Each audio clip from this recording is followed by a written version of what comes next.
Chapter 1168. Su Bei's territory was in the south, while Huang Song's territory was adjacent to Jiang Pengji's, located at the border between the north and the south. Although Huang Song and Su Bei had formed an alliance, the two families were not familiar with each other and did not trust each other well. Currently, they were still in the same bed but sharing different dreams. On the surface, the two families had formed an alliance to resist Jiang Pengji, but the real main force was Su Bei's army. Huang Song assisted from the side.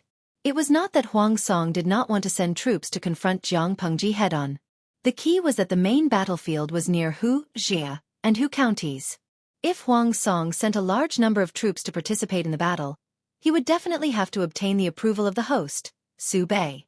This action was akin to Su Bei removing his snail's shell and revealing his defenseless, tender flesh to Huang Song. Huang Song dared to think of it, but Su Bei dared not do it. This was one of the reasons, but there was another main reason. Huang Song had yet to recover from the previous battle. If he went all out now, who could guarantee that Su Bei would not betray him midway? Although the two families were allies, they were still on guard against each other. Neither was willing to trust the other completely. Of course, these reasons that would damage the relationship between allies could not be put out in the open. It was enough for both sides to be aware of it. Huang Song did not send his main force, but he deployed 30,000 elite troops to assist Su Bei. This was the actual number of troops participating in the battle. If the tens of thousands of laborers in the grain transportation team and the water injection army were included, it would not be this number. After rounding up the numbers and boasting, Huang Song raised the flag of 100,000 troops. His 100,000 troops, plus Su Bei's 300,000 troops, amounted to a total of 400,000 troops. The only question was whether Lu Shi was afraid. Jiang Pengji was speechless. Wang Zuazakai Sun Ling Jun, understood smiley face, angle. I suddenly thought of Boss Chow's 800,000 troops, the benchmark of the water injection army. Han Zhaolai Di Lu Xuanda. Ha ha ha, the person above, you are not giving old Chow face. Be careful that the little fairy old Chow will argue with you. Naturally, Jiang Pengji was not afraid. 400,000 troops was indeed a frightening number, but she was not easily intimidated. Perhaps because Jiang Pengji's reaction was too calm, Huang Song felt that he could not bring himself to lose face, so he decided to go big. According to the scouts' information, a batch of 50,000 don of grain would be sent from Xingqing in Hu County to the Sichuan Plains. If they could intercept this batch of food, it would undoubtedly be the greatest boost to their morale, and at the same time, it would also deal a blow to the enemy's morale. The old General Yuan Xin volunteered to go out to battle, rubbing his palms in anticipation of making a contribution. Nie Sun frowned and objected. It's a good thing that the old general is willing to risk his life for the Lord, but we don't have a good understanding of the terrain in Hu County. My lord, why don't we let a general who is familiar with Hu Commandery lead the troops to intercept the grain? If I remember correctly, my lord's camp. Without waiting for Nie Sun to finish speaking, Yuan Sun said, the Lord's great cause is the most important. Military advisor Nie should know the severity of the situation. Don't involve your personal grudges in this. Everyone in the tent knew that the relationship between Yuan Xin and Nie Sun was so bad that they were like fire and water. Yuan Xin volunteered to fight, but Nie Sun brushed him off, saying in front of everyone that Yuan Xin was not suitable and recommending a newcomer with no experience. From Yuan Xin's point of view, Nie Sun was trying to challenge him openly. On one hand, he was recommending new generals to build connections in the army, and on the other hand, he was smearing his name in front of his lord.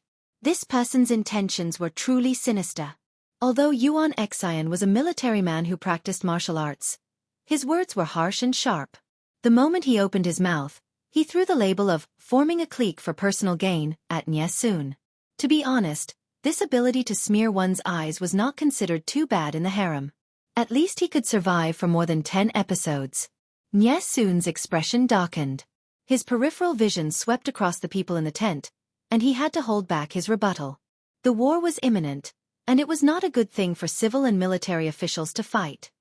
The old general's words are harsh. I'm just taking precautions. The old general is not familiar with the environment in Jia County. If we fail to intercept the grain and are surrounded, and fall into the enemy's trap due to carelessness, how will we escape? Nie Sun suppressed his anger and explained patiently, but he did not know that he was setting up a terrible flag for himself. If I have any selfish intentions, how can the Lord not see through it with your sharp eyes? Yuan Xian laughed coldly. He did not believe a single word that Nie Sun said. Nie Sun gave in for the sake of the big picture, so Yuan Xian only thought that he was guilty. Not only did he not forgive him, but he was also aggressive. He knew who Nie Sun wanted to recommend.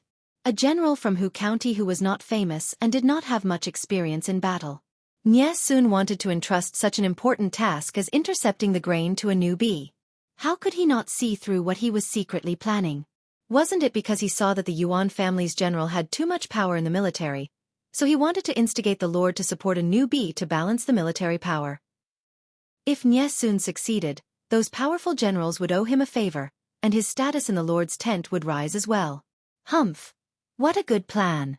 Yuan Xian had already labeled Nie Sun as a traitor and conspirator.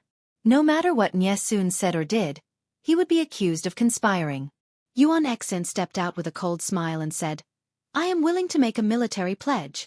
If I cannot intercept this batch of grain, I am willing to be punished by military law.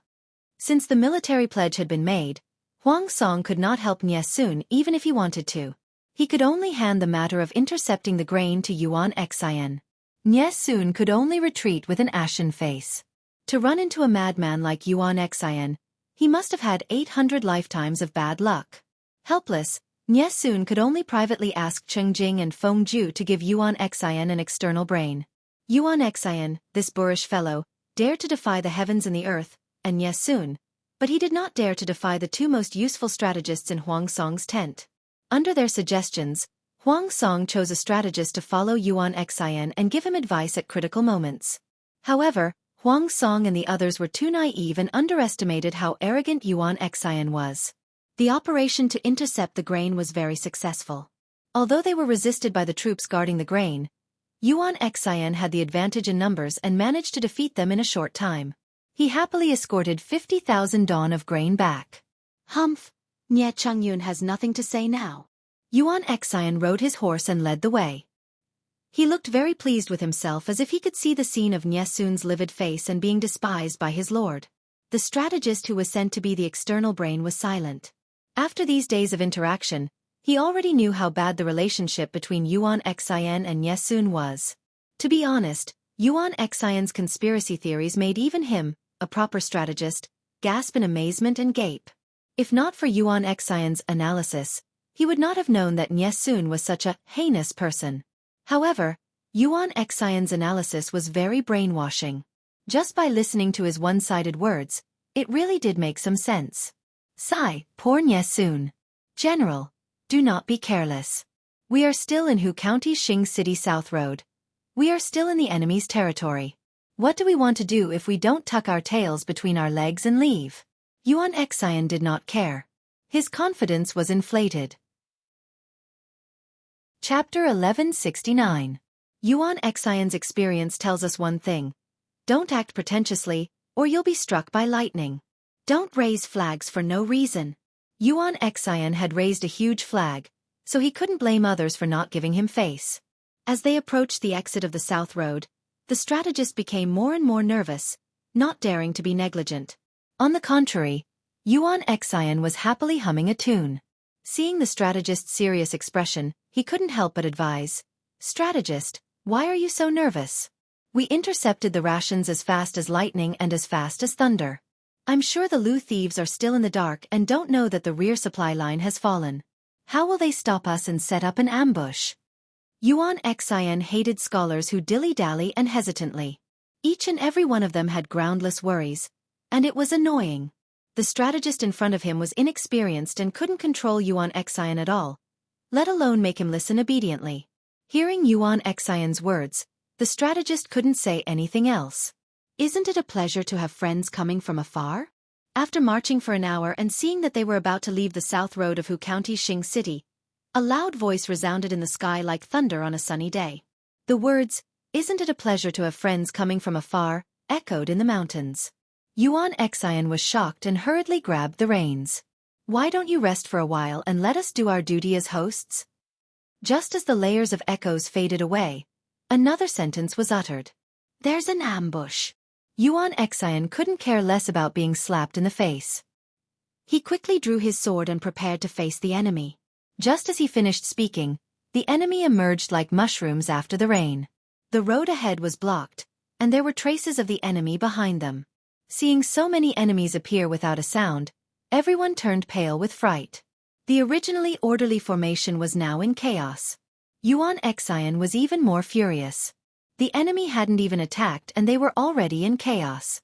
What a stupid teammate. The strategist said, "The enemy outnumbers us. General, please make a decision quickly." This strategist was just an advisor and had no military power in the army. Thus, he had to ask for Yuan Xian's permission before he could command the army. Yuan Xian gritted his teeth and said, "Are we really going to burn the 50,000 dawn of rations?" The strategist said, "If we don't burn it, the enemy will definitely take it back. It's not worth it." The enemy had completely surrounded them. If they did not burn the food, these supply wagons would become a burden to their escape. If they encountered someone with combat experience, it would be difficult for them to break out of the encirclement. Instead, they would be worn down by the other party until they died without a complete corpse. It was better to be ruthless and not let the enemy get what he couldn't get. They suffered losses when they burned through their rations, but the enemy's losses were even greater. It wasn't that Yuan Xian didn't know this, but his heart ached.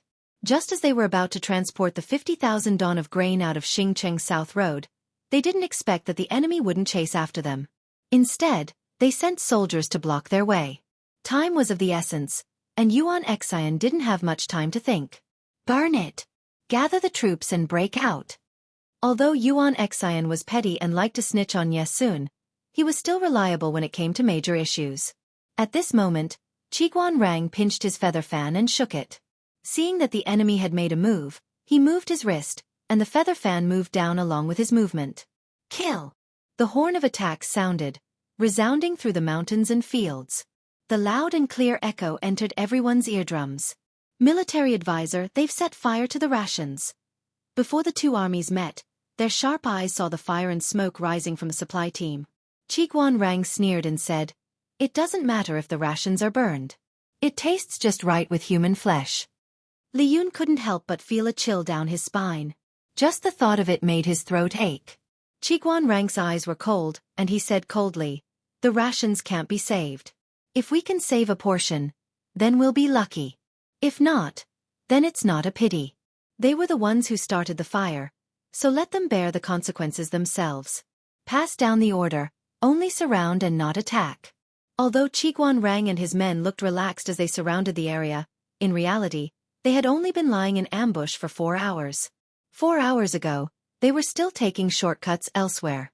If they had been a little later, they could only watch as the enemy escaped with the rations. Although the army didn't show any signs of fatigue, they had used up a lot of energy, so it wasn't wise to attack forcefully. Since Yuan Xian and his men were so heartless as to set fire to the rations, then let them have a taste of their own medicine. Unable to break through, they could only be accompanied by the flames. By doing so, not only could they vent their anger, but they could also cover up the army's lack of combat power. What he said just now seemed to be an act to scare the enemy, but in reality, it was Qiguan Rang's psychological attack, using it to create the illusion that they had sufficient combat power. The strategy of only surrounding and not attacking was also to confuse the enemy and exhaust their patience and rationality. Li Yun said, "I will obey your order." Qiguan Rang brought over a small folding stool and sat down to watch the show, fanning himself. The weather was hot. Even though he had changed into a summer robe, he was still sweating profusely. Looking at the continuous fire, he was even angrier. He was leisurely and carefree, but Yuan Xian and the others were suffering. The enemy could always predict the direction they would break through. That was fine, but the enemy was a coward, refusing to fight. The strategist said, "General, don't be anxious. First stabilize the battle formation and gather the troops to break through. Don't be disorderly." The more disorderly they were, the more advantage the enemy had. The fire in the supply wagons was already considerable. Based on the fire, the enemy would not be able to save much rations even if they wanted to. If these 50,000 dawn of rations were burned to ashes, their goal of intercepting the enemy supply line would be achieved. Now, they only needed to gather the troops in one place and break through. Yuan Xian also knew this, but the strategist's nagging was more annoying than 10,000 flies. I know about this. You don't have to waste your breath. The strategist's face turned green. He could only hold on to the reins to ensure that he did not lose his composure. He finally understood Nye Sun's pain. He really wanted to jump up and smash this person's head open. Defense was Qiguan Rang's forte. The troops under his tent were also well-trained soldiers. He dared not say that all of them could follow orders strictly, but they would not make mistakes in basic commands. The power of one person was not enough to be feared, but hundreds and thousands of people could form an impenetrable human wall. They could not break through in front, but there was no way back. This was the predicament Yuan Xian was in. What was more frightening was that the fire in the supply wagons at the back was getting bigger. The enemy was further shrinking the line of defense, squeezing their space. The number of soldiers killed by the enemy was not as many as those burned to death. At this moment, Yuan Xian's face was ashen. He knew the enemy's plan. How sinister! Battle cries shook the heavens and corpses littered the field. Yuan Xian and his men's eyes were red from killing. After fighting for 2 hours, they finally successfully broke through the encirclement with the remaining soldiers from Xingqing South Road. In this battle, Yuan Xian lost 50% of his troops. Out of the 50%, 70% were burned to death. It was not easy to break through. Yuan Xian and his men naturally did not dare to stay. They led the defeated soldiers and escaped as fast as the wind. Li Yun led his troops and pretended to kill for a while, until the enemy's silhouette disappeared without a trace.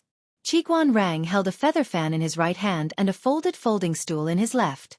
He looked in the direction where the enemy left. Chapter 1170. Li Yun said, "Then there's finally an explanation." However, he looked at the battlefield with some pity. That was 50,000 dawn of military provisions, but now it was burnt to the ground. Fortunately, the military counselor had calculated the enemy's marching route, so they were able to stop the troop that intercepted the provisions in time. Now that they made the enemy bleed, it could be considered as atoning for their crime. Otherwise, he would be too ashamed to face his lord. Qiguan Rang frowned deeply. He did not agree with Li Yun's optimism. If it wasn't for the lord's use of the method of storing the provisions separately, building multiple granaries and grain lines, I'm afraid the loss today would be even greater. To save manpower and time, many feudal lords like to build a unified granary to store the military provisions in order to facilitate management.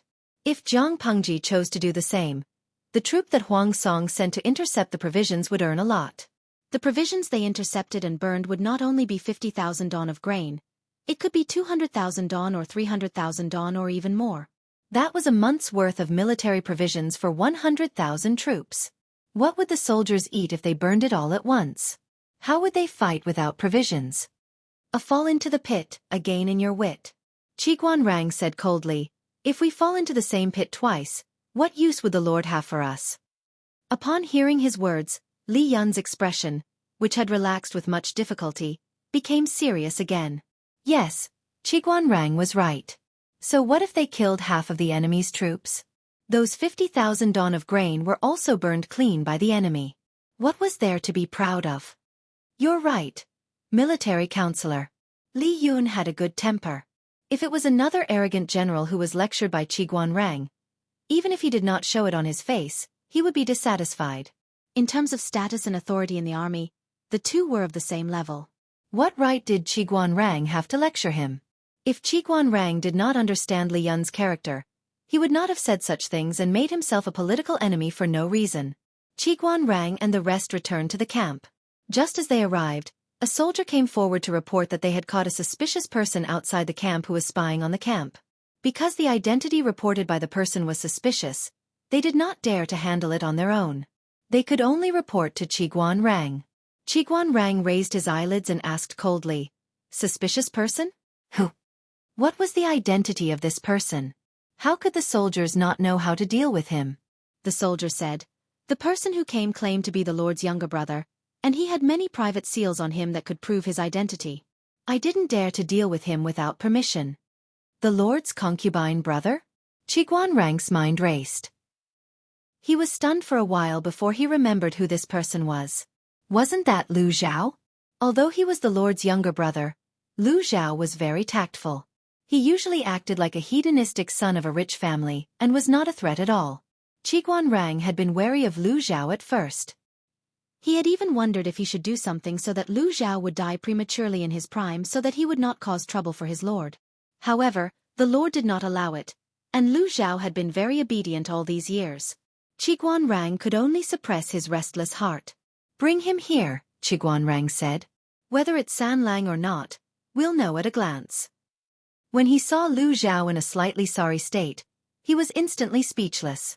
He thought that someone was pretending to be Lu Zhao, but he didn't expect it to be him. "Sanlang Jun, why didn't you stay in Chongzhou? Why did you come to the front lines?" Qiguanrang signaled for the soldiers to loosen the bindings. Lu Zhao had a harmless, naive, and sweet aura. Now that he was tied up and carried over like a chicken, he looked even more pitiful. "Quickly untie him." Lu Zhao rubbed his hands that were slightly numb from being tied up. With a bitter expression he said, "Sir Qiguan, you're really strict with your troops. I almost lost my life. If it wasn't for the intelligence of the little boy beside me, who hurriedly revealed his identity, I'm afraid that I would have gone to the King of Hell to complain about my grievances." Qiguanrang's expression did not change, but in his heart, he could not help but raise the butcher's knife. Without waiting for Qiguanrang to react, Lu Zhao smiled and said, "Sir, what I said just now was all nonsense. Please don't take it to heart. Spying on the camp is a serious crime. If I'm not careful and get shot into a hornet's nest, it's my own fault. You can't blame me, sir." Qiguanrang furrowed his brows and used his eyes to ask Lu Zhao for the reason he came to the front lines. Lu Zhao saw that Qiguanrang's expression was even colder and couldn't help but shiver. He begged, "Sir, can you send some troops to Zhao?" "What does Sanlang need troops for?" Lu Zhao said, "Of course it's to escort Zhao to see my sister. I have something important to tell her." Although the security in the north was good and it was peaceful, the closer they got to the war zone, the more chaotic it became. Lu Zhao was used to having exquisite clothing, food, shelter, and transportation. When he went out, he was obviously a child of wealth. Robbing him was the right thing to do. Therefore, he mustered up the courage to borrow troops from Qiguanrang to escort him to see Jiang Pengji. The front lines are dangerous and chaotic. Sanlang shouldn't put himself in danger. Qiguanrang advised, "If Sanlang has anything to say to the Lord, you can write a letter and send a horse to deliver it to the Lord. You'll get a reply in at most 3 days." This was already a compromise, but Lu Zhao refused to eat it. He shook his head and refused, still insisting on his own opinion. Qiguanrang was speechless. What an infuriating spoilt brat. Lu Zhao said, "It's not that I don't trust you, but this is a special matter. I have to tell my sister personally. Please tell me everything first." Qiguanrang saw that Lu Zhao's expression was sincere, and he even restrained his usual frivolous behavior. He faintly realized that the situation was serious. "If that's the case, then I'll send 100 guards to escort Sanlang to see the Lord." Lu Zhao's eyes shone brightly.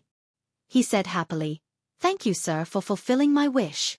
God knew how a pampered and spoiled son like him ran all the way here. He must have suffered a lot along the way. When Qiguanrang sent Lu Zhao over, Jiang Pengji was correcting military affairs. "Why is he here?" Lu Zhao howled as he ran into the tent from outside. He said without a care for his image, "Sister, save me," Jiang Pengji asked. "There's a ghost chasing after you. You're crying and howling in broad daylight."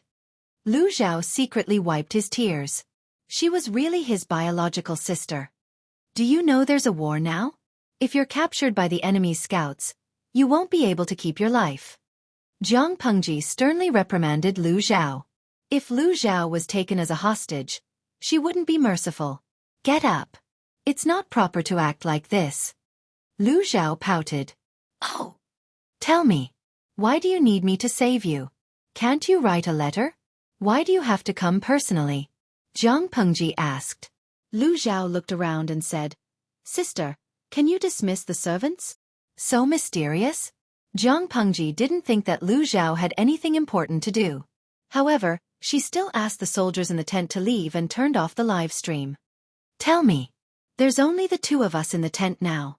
There's no third person." Lu Zhao sat next to Jiang Pengji and squirmed. His expression was so weird that he looked like he had constipation for more than a month. Sister, father. Lu Zhao pulled his sleeves and hung his head. He wants me to get married. Zhang Pengji was speechless. Chapter 1171. You don't like it? Is it because the woman's family background is too low? Zhang Pengji frowned. Although Lu Zhao was the son of a concubine, marrying the daughter of a hunter, even if she had saved his life, was too unseemly. Lu Zhao's expression froze as if he wanted to say something. But when he saw Zhang Pengji's face, he swallowed his words. Do you think I'm someone who cares about my family background? Father liked that girl, and in order to make father smile, little brother married her. But, Lu Zhao said, but little brother has some reasons that others can't know, so I can't marry that girl. I definitely can't. Zhang Pengji glanced at Lu Zhao. Not enough for outsiders to understand? Lu Zhao avoided her gaze and awkwardly changed the topic. A few days ago, I went to visit Master Liaochen in Hejin County. I heard that Master Liaochen is a good friend of Min's mother. Zhang Pengji looked down and asked. And then? Lu Zhao laughed dryly. According to Great Master Liaochen, when Min's official mother was pregnant for the third time, she was disturbed by evil spirits due to the lack of yang energy in her body. She had no choice but to hide with Great Master Liaochen to find a way to get rid of the evil spirits. Sigh, it's a pity that the monastery is austere and not good for nurturing the fetus. After listening, Zhang Pengji further confirmed that there was a hidden meaning in Lu Zhao's words. He was probably really looking for him to ask for help. Mother's third pregnancy? Why don't I know about this? She pretended not to know. Aren't there only 2 times? Lu Zhao gulped nervously. Sister, don't scare little brother. If Zhang Pengji really didn't know about this, Lu Zhao wouldn't be seeking protection today. He would be courting death. Zhang Pengji did not tease him and continued to ask. What else do you have to say? Lu Zhao's eyes darted around and only spoke after a while. His words were also intermittent. This little brother has learned a lot of Zen philosophy from Master Liaochen. When she heard him talk about evil spirits, she asked him if there were really evil spirits in the world. What the great master said was true. Evil and humans existed side by side in the world. If the human body lacked yang energy, it was easy to be targeted by evil. As he spoke, Grandmaster began to talk about some interesting things. There's a story that left a deep impression on me. Zhang Pengji sneered at Lu Zhao. To be fair, Lu Zhao was truly pitiful. If not for his family background, he might have had some achievements. What story? A story passed down from the 16 Kingdoms period. Lu Zhao struggled internally for a while before he said hesitantly. It said that the soul of a certain noble goddess left her body and roamed the king of hell's palace at night. She was captured by the black and white impermanence, and the judge said that she couldn't return to the mortal world before her time was up. She refused to accept it and asked the judge why she was wrongly judged. The judge said that her body had already been taken over by a nameless wild ghost, but that wild ghost did not have the memories of a real noblewoman. Because the memories were attached to the soul, although there were remnants of the memories in the physical body, these memories only recognized the noble lady's soul. Unfortunately, in order to assume the identity of the noblewoman, the wandering ghost lied to the noblewoman's relatives that she had lost her memory and took the opportunity to take over her place. Lu Zhao's fingers were trembling as he told the story. He was afraid that Zhang Pengji would beat him up in the next second and kill him to silence him. Zhang Pengji did not make a move. Ah Zhao, are you saying I'm a nameless ghost?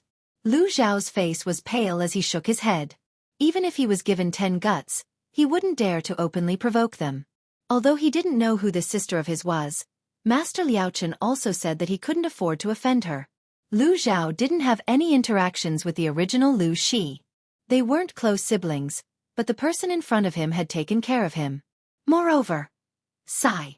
Lu Zhao thought about the truth he discovered not long ago. He felt a chill on his neck and couldn't sleep well at night. He was afraid that when he woke up the next day, his brain would move. He thought that his hidden identity could provide him with protection, but he didn't expect that he was also an abandoned chess piece on the surface. As an abandoned chess piece, there was no guarantee of his life. When the chess player felt that he had lost his value, he would only end up being abandoned. He cherished his life, and he wanted to live. After thinking about it, he still took Master Liaochen's suggestion and came all the way to Zhang Pengji. Forget it. I'm not an unreasonable person. No matter what you know, if you want to live for a long time, it's better to continue pretending to be deaf and dumb. Even if you really become a pig, I'll allow you to live the rest of your life in luxury. Lu Zhao couldn't help but shiver.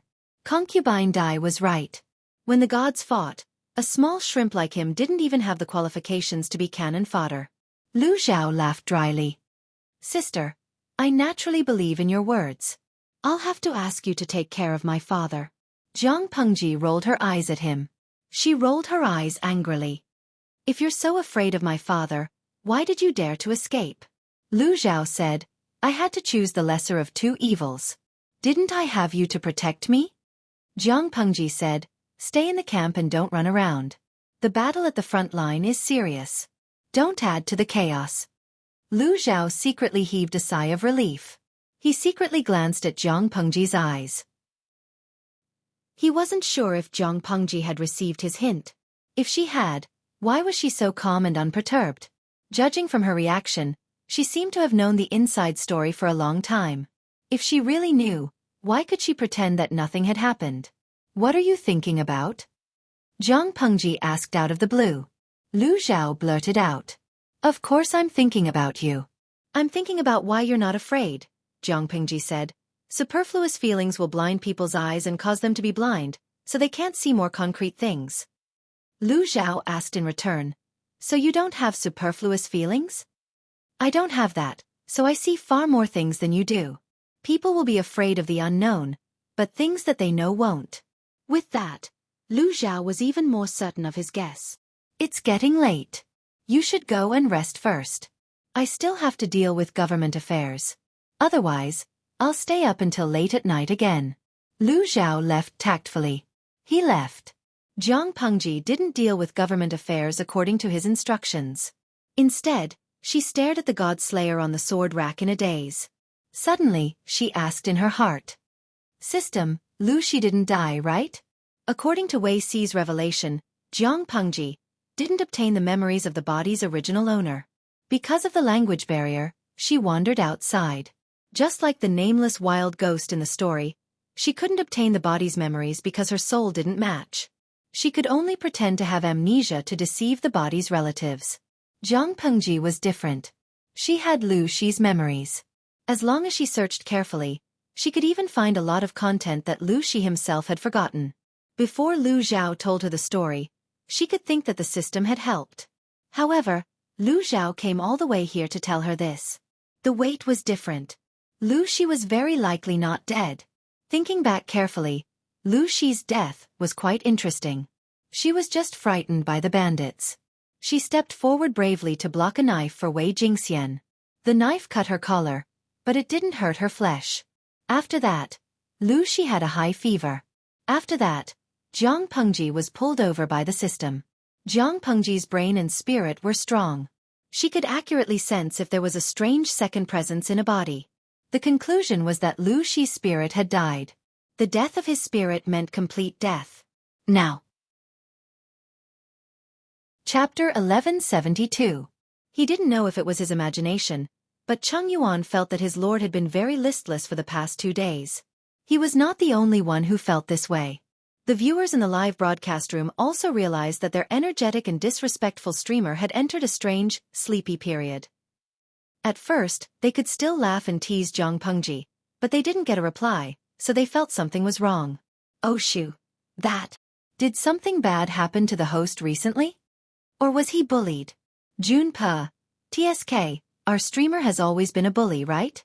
Maybe it's because of my body? Chen Shi Ruyan. Auntie finally visited the streamer?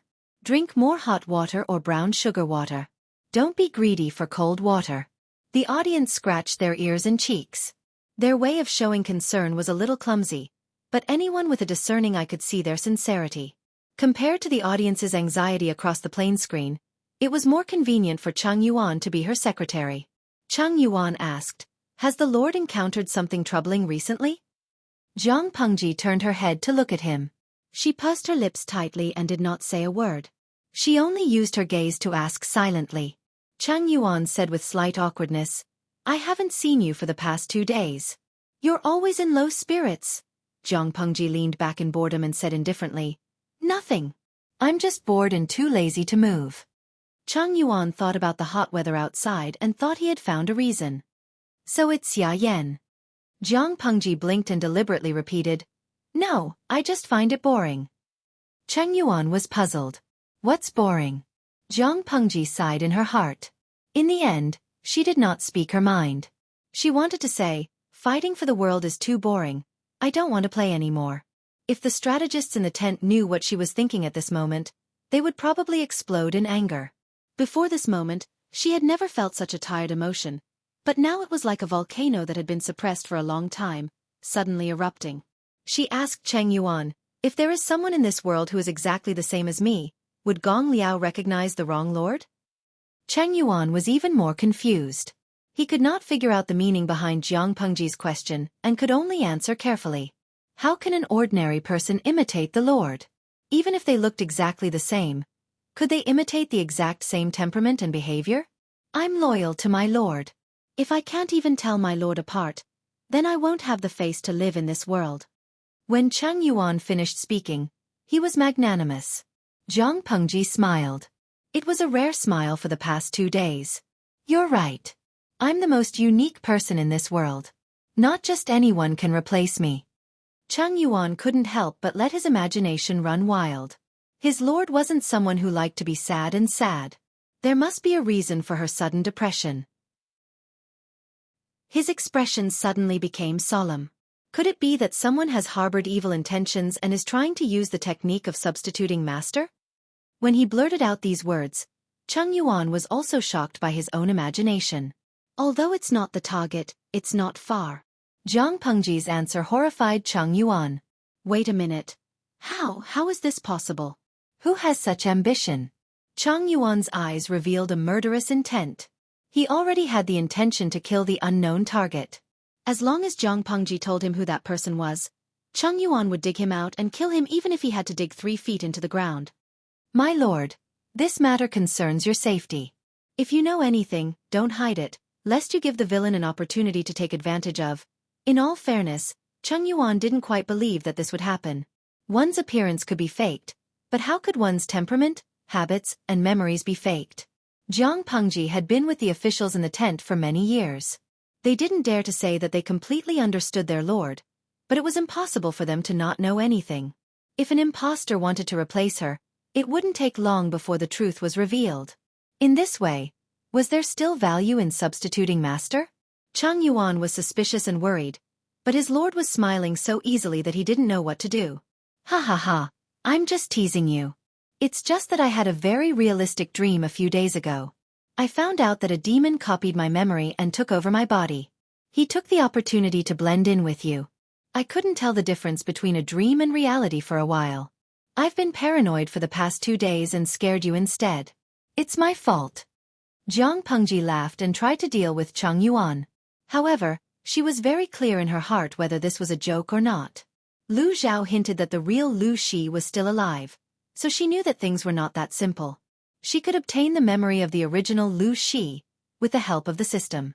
Who knew if the original could obtain her memory from the system?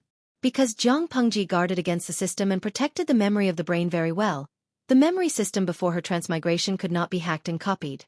The memory after her transmigration was uncertain.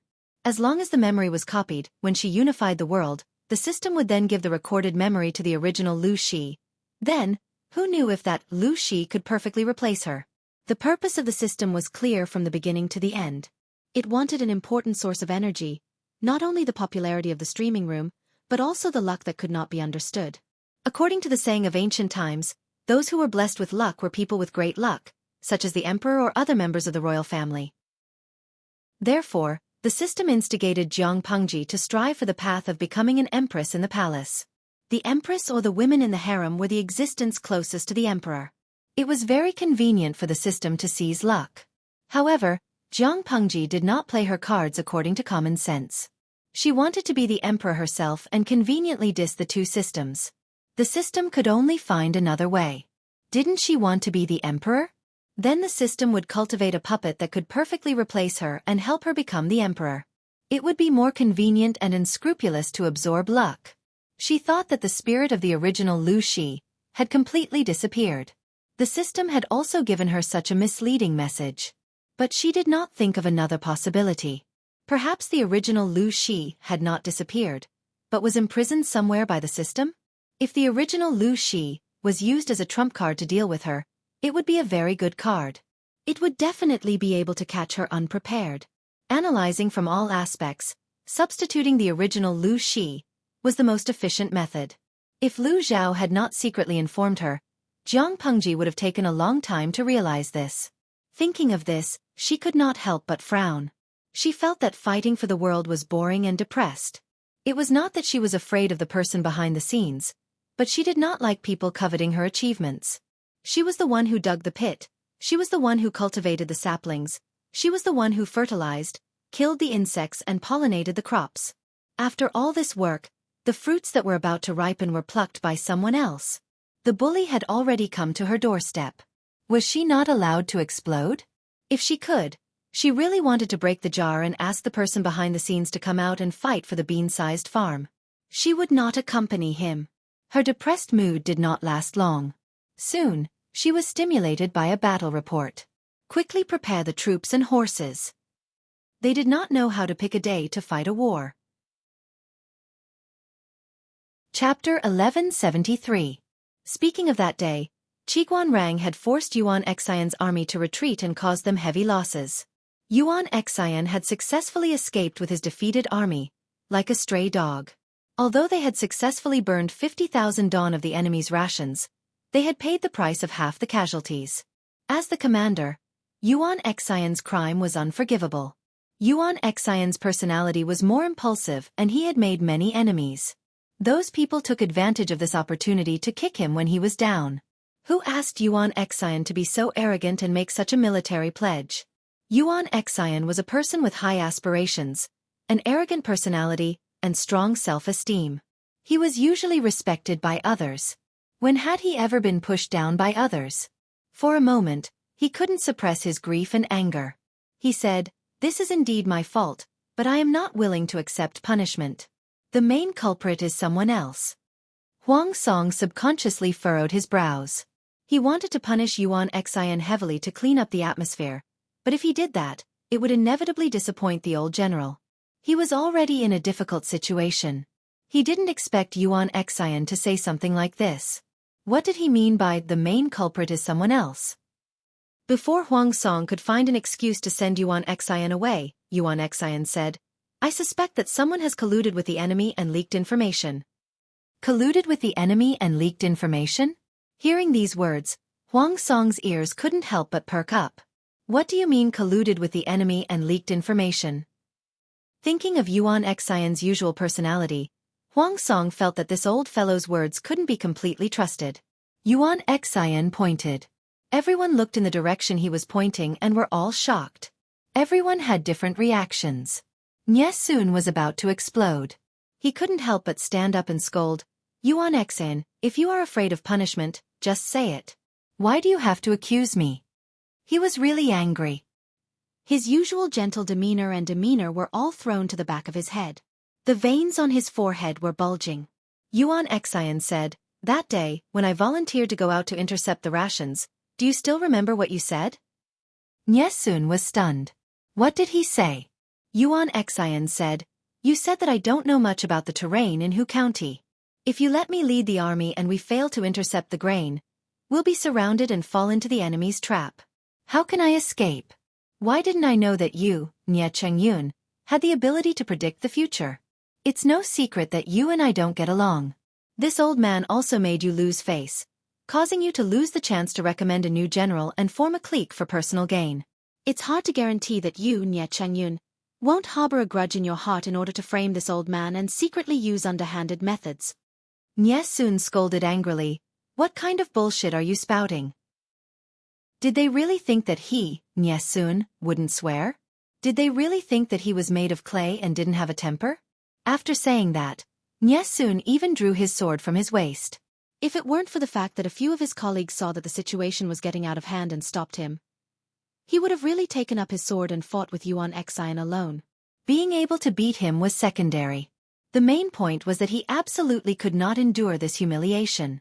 Yuan Xian sneered, Could it be that you're angry out of humiliation? Huang Song's patience with Yuan Xian had also run out. He couldn't help but say, victory and defeat are common in military affairs. Commandant Yuan, don't be obsessed. In other words, he wanted Yuan Xian to be more open-minded and not go around biting people after losing a game. Even if Huang Song didn't really trust Nie Sun, it was really unsightly for Yuan Xian to go around biting people like a mad dog. Yuan Xian, however, didn't understand the meaning behind it. Instead, he thought that Huang Song was comforting him. He had the right to think so. Huang Song needed the support of his family, so he was more tolerant and kind to the generals who came from his family. Yuan Xian said, "Why didn't my lord investigate the route and terrain of the south road of Xing City in Hu County? Even if the troops under Lu Shi's tent were divine soldiers, if there wasn't an early warning and no one colluded with the enemy, how could they mobilize troops to the exit of the south road of Xing City in such a short time and set up an ambush in advance? Even if they arrived, they would be a tired army, and it would be even more impossible for them to kill half of their troops." It had to be said that Yuan Xian's rhythm was indeed very good. It was almost perfect. Except for a few strategists who found the loopholes in his words, the others all believed in Yuan Xian's imagination and speculation. At first, it really sounded like it. Seeing this, Nie Sun was so angry that he blacked out and fainted. Everyone was so scared that they panicked again. At this time, Feng Ju wasn't present, so only Cheng Jing could say a few words of justice for Nie Sun. "Old Commandant Yuan, you're wrong," Cheng Jing said with a cold face. "The enemy is familiar with the terrain of Hu County, so it's not a problem for them to take a shortcut. After a rapid march, they can indeed reach the south road of Xing City in advance and set up an ambush. They are tired soldiers, but the old commandant didn't notice. They only know how to break out of the encirclement, but they don't know how to react. Why do they only defend and not attack? Isn't it to disturb our army's morale and make the old commandant lose his rationality and sense of propriety? Most of the soldiers who died were not killed by sharp blades, but by fire. Old commandant, you can't even see through this." No one knew that ever since Nie Sun fainted from being bitten by Yuan Xian, Cheng Jing had the intention to kill him. Keeping such a person around would cause more conflicts between the civil and military officials under the Lord's command. Sooner or later, there would be a big mess. Huang Song couldn't stand it anymore. He called for a military doctor for Nie Sun and told Yuan Xian to go away and reflect on his actions. He would punish Nie Sun after he woke up. "My lord, we can't indulge old Commandant Yuan anymore." Cheng Jing had a headache. After today, Nie Sun and Huang Song would definitely have a complete separation. Even if they didn't, Nie Sun wouldn't be as selfless and loyal as before. Huang Song heard the complaint in Cheng Jing's words. What was there to complain about? Complaining that Huang Song was biased towards his own family and treated others poorly. This would only cause the officials to have a different opinion and gradually alienate them from the Lord. Huang Song hardened his heart and said, "I will give Cheng Yun an explanation." Cheng Jing could only hope that it was not too late to salvage the situation. Who would have thought that the conflict between Yuan Xian and Nie Sun would escalate from a trivial matter to such a serious one? When Nie Sun woke up, Huang Song held his little hand and said a bunch of intimate words. Nie Sun maintained a weak smile the whole time and occasionally responded. Other than himself, no one knew what he was thinking. There were still cracks in a broken mirror, let alone a person's heart. Under Yuan Xian's various death-seeking efforts, Nie Sun developed a deep animosity towards Huang Song. Fortunately, they still had a common enemy to deal with. For the time being, they didn't have the energy to engage in any internal strife. The conflict between the people under Huang Song's command was also temporarily diverted because of the war. South Xingqing intercepted the rations. Our side suffered heavy casualties and the enemy lost 50,000 dawn of rations. It was barely considered a draw. Huang Song was about to prepare for the next step when he suddenly received a secret letter from Su Bei. In this war, Su Bei was the main force. Huang Song was only a support. Su Bei's troops and Jiang Pengji's troops fought on the Sichuan plains to attract the main force. He requested Huang Song to bypass the main force and launch a sneak attack on Hu County. Although Jiang Pengji had a few supply lines, they were all concentrated in Hu County. Once Hu County was lost and the rations were cut off, their side would gain the upper hand. Chapter 1174. Cheng Jing lowered his eyelids slightly and said solemnly, "My lord previously sent old Lieutenant Yuan to attack the grain supply line in Hu County. Although he succeeded in burning the enemy's 50,000 don of grain, he also alerted the enemy. How could Lu Shi let his guard down? Now that we're using the same trick again, I'm afraid the effect will be minimal." With regards to Su Bei's request, Cheng Jing didn't think highly of it. Su Bei and Jiang Pengji's battle at Sichuan Plain had indeed attracted the attention of most of the troops, but this didn't mean that Huang Song could easily infiltrate the enemy's rear without any risk. The long-distance march was secondary. They were afraid that Jiang Pengji would react quickly and cut off Huang Song's main force's retreat. Hu County was a major grain-producing county. It was also the main supply channel for Jiang Pengji's army. How could it be unguarded? It was true that Huang Song and Su Bei had formed an alliance, but they wouldn't go so far as to put themselves in a perilous situation for an ally. This seemed like an easy job, but in reality, it was hard work without any benefits. No one knew who had given Su Bei such an idea. This was too much of a trap for their allies. It wasn't that Huang Song didn't understand Cheng Jing's words. However, this was the first time he was working with Su Bei in an alliance. It wasn't good to shirk responsibility. They had formed an alliance because of their interests and standpoint. There was no basis for trust at all. This relationship seemed strong, but in reality, it was very fragile. Without any basis of trust, this meant that the outside world could split their alliance from the inside as long as there were enough benefits. Even if they couldn't be divided, the so-called alliance would be useless. That's true, but how do we get rid of this without hurting our friendship? Huang Song asked him. Cheng Jing said, "Either you tell us the truth, or you send troops to pretend to attack Hu County." Told the truth? Huang Song couldn't react for a moment. Cheng Jing said, "Of course it's about the original commandant intercepting the rations." Huang Song had already mobilized troops to rob their grain supply. If he were to rob them again in a short period of time, would they be defenseless? This wasn't a sneak attack, it was a suicidal attack. Huang Song frowned awkwardly, but he didn't directly say yes or no. At the same time, the Sichuan Plain was also in full swing. Jiang Pengji had conquered the northern borderline and Cangzhou. She could be considered wealthy and overbearing. She had built up another batch of cavalry in a short period of time. The terrain of the Sichuan Plains was wide, and it was extremely suitable for cavalry to roam and scatter, or for heavy cavalry to charge and cut through. She had never been stingy with her family's private treasury. Not to mention her wife's money, she had even taken out her coffin money to strengthen the army. The moment the two armies clashed, Su Bei was undoubtedly at a disadvantage. Regardless of whether it was a head-on clash or a mobile battle, he wasn't a match for them. Han Yu, who was at home and refused to see any visitors, couldn't sit still when he heard about this. Lu Shi owns 2 major horse farms in the northern borderline and Cangzhou. He has plenty of war horses under his command. Who gave you the courage to fight him in the Sichuan Plain?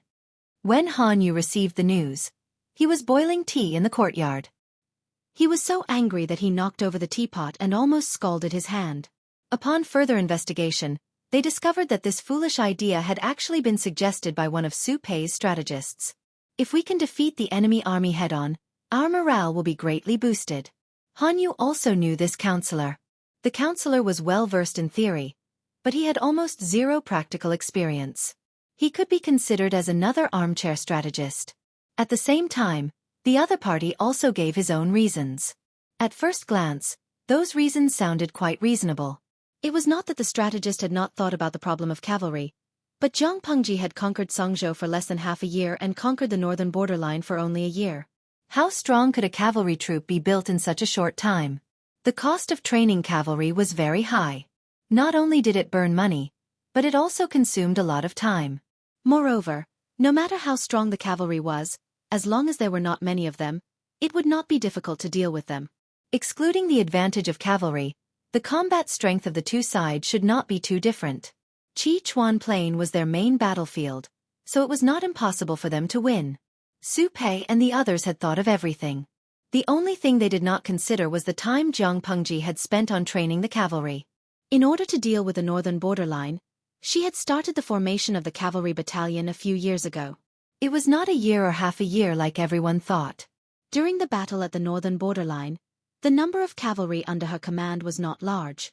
It was not because she was hiding her strength, but because she did not have enough war horses. After conquering the northern borderline and Songzhou, the number of war horses increased, and the cavalry battalions suddenly expanded several times. After losing the first battle, Su Pei had no choice but to send someone to pull out Han Yu, who was squatting at home and planting mushrooms. As soon as Han Yu came over, he asked Su Pei to withdraw his troops and choose to retreat to the mountain pass. This was to suppress the cavalry's advantage. The cavalry was not omnipotent, but ordinary infantry needed a lot of preparation to fight against cavalry. They also needed to coordinate with the terrain to be effective. For example, in mountainous areas, forests, and valleys, the cavalry's combat strength and survival ability would be greatly reduced. The terrain of Sichuan Plain was vast. It was simply a paradise for cavalry. Not to mention that Lu Shi had the heavy cavalry battalion under his command. No matter how strong their defense was, they would not be able to withstand the joint attack of thousands of heavy cavalry. Instead of choosing to fight head-on, it was better to retreat and use the terrain to stabilize the military situation. Han Yu was cautious by nature. If this battle had been handed to him from the beginning, even if he did not know the strength of the enemy, he would have chosen the safest way to fight. After stabilizing the situation, he would then think of ways to expand the results of the battle. Blindly greedy would only cause him to be consigned to eternal damnation. His choice was a harsh slap to the face of the previous strategist.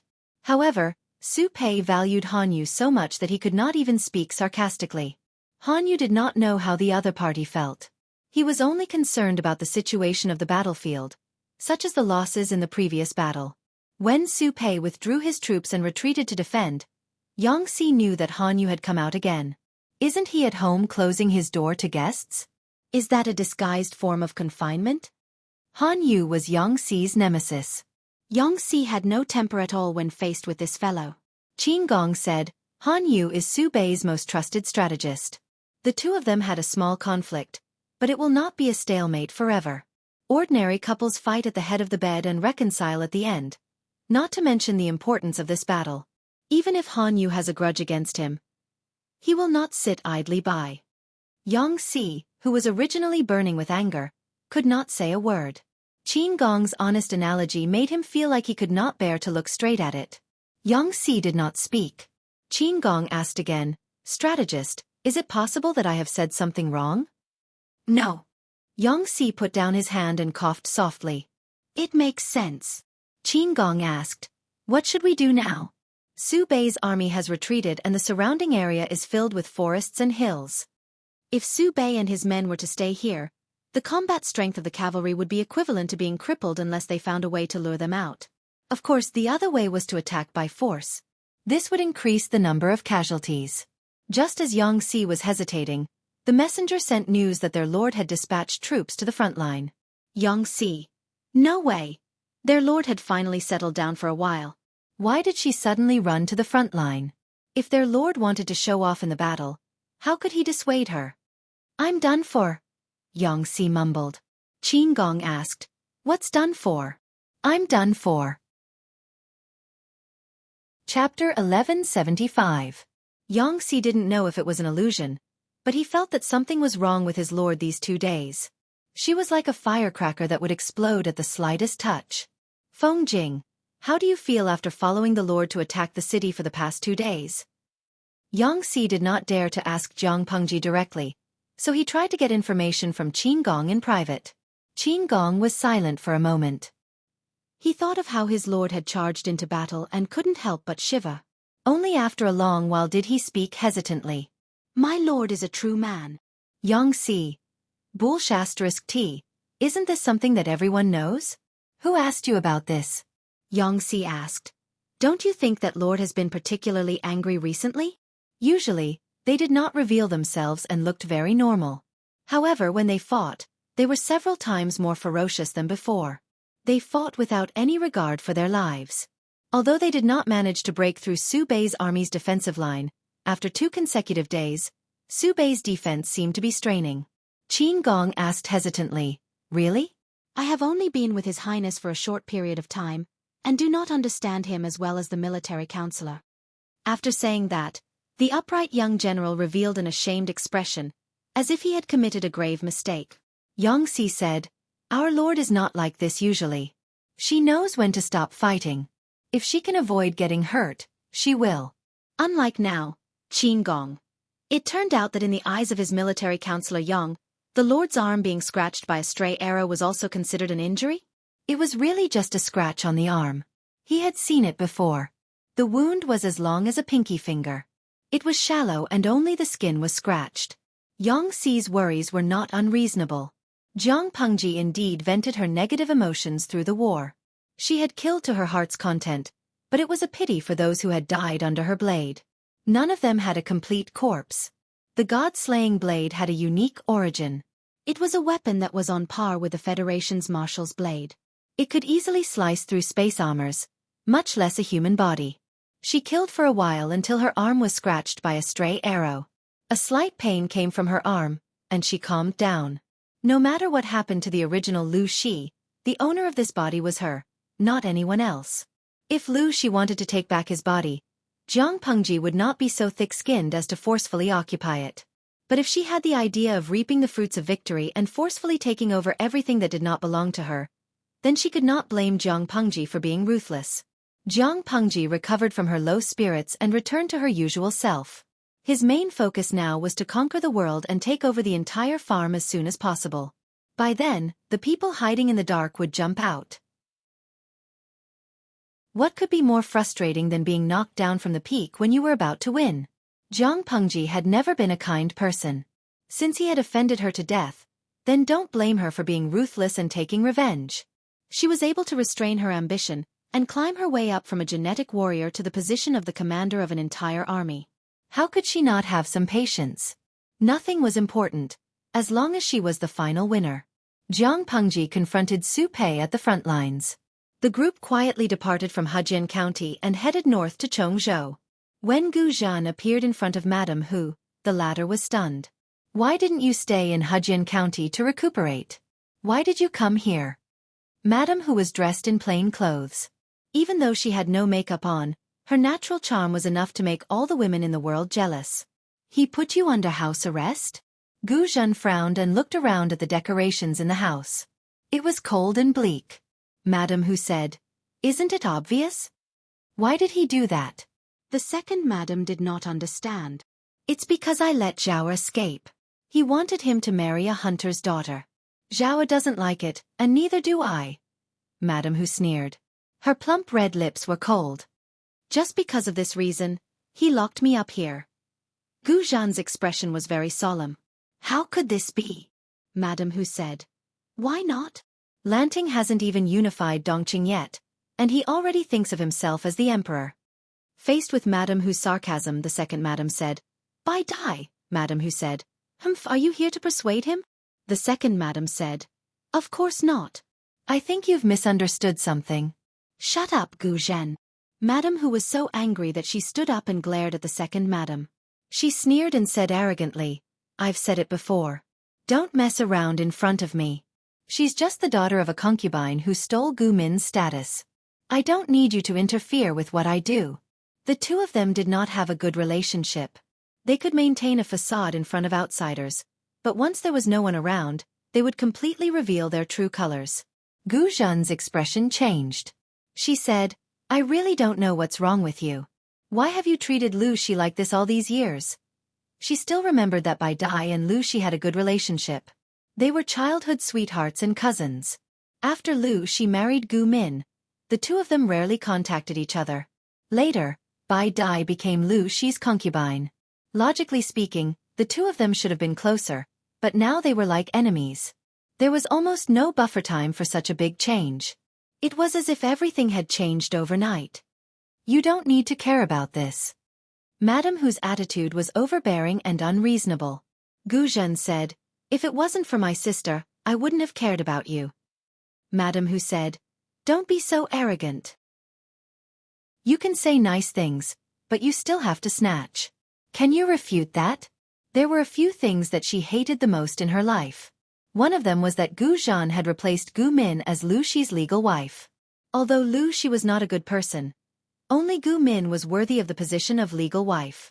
Gu Zhan did not want to be entangled with Madame Hu on this issue. The two of them had argued over this issue more than 100 times. Gu Zhen said, I know your temperament. There must be a reason why your attitude towards Lu Shi changed so much. I asked you before, but you always refused to tell me. Now that your relationship with Lu Shi is so strained, are you still going to hide it from me? Does this have anything to do with my sister? Madam Hu said, if I said that Gu Min did not die of illness, but was strangled by Lu Shi with a white silk, would you believe me? Gu Zhen's eyes widened and her mind went blank when she suddenly tossed out a huge bomb. Bai Dai, what did Bai Dai say? Are you kidding me? How could brother-in-law use a white silk too? This was simply the biggest joke in the world. Why not? I saw it with my own eyes. Although I didn't see the person, I saw the shadow through the door and window. It was indeed Lu Shi who strangled her with a white silk. Gu Zhen finally revealed the secret that she had suppressed for more than 10 years. The next day, Lu Shi pretended that nothing had happened. He even pretended to show such a disgusting expression, as if he was really in love with Gu Min *T. It was all fake.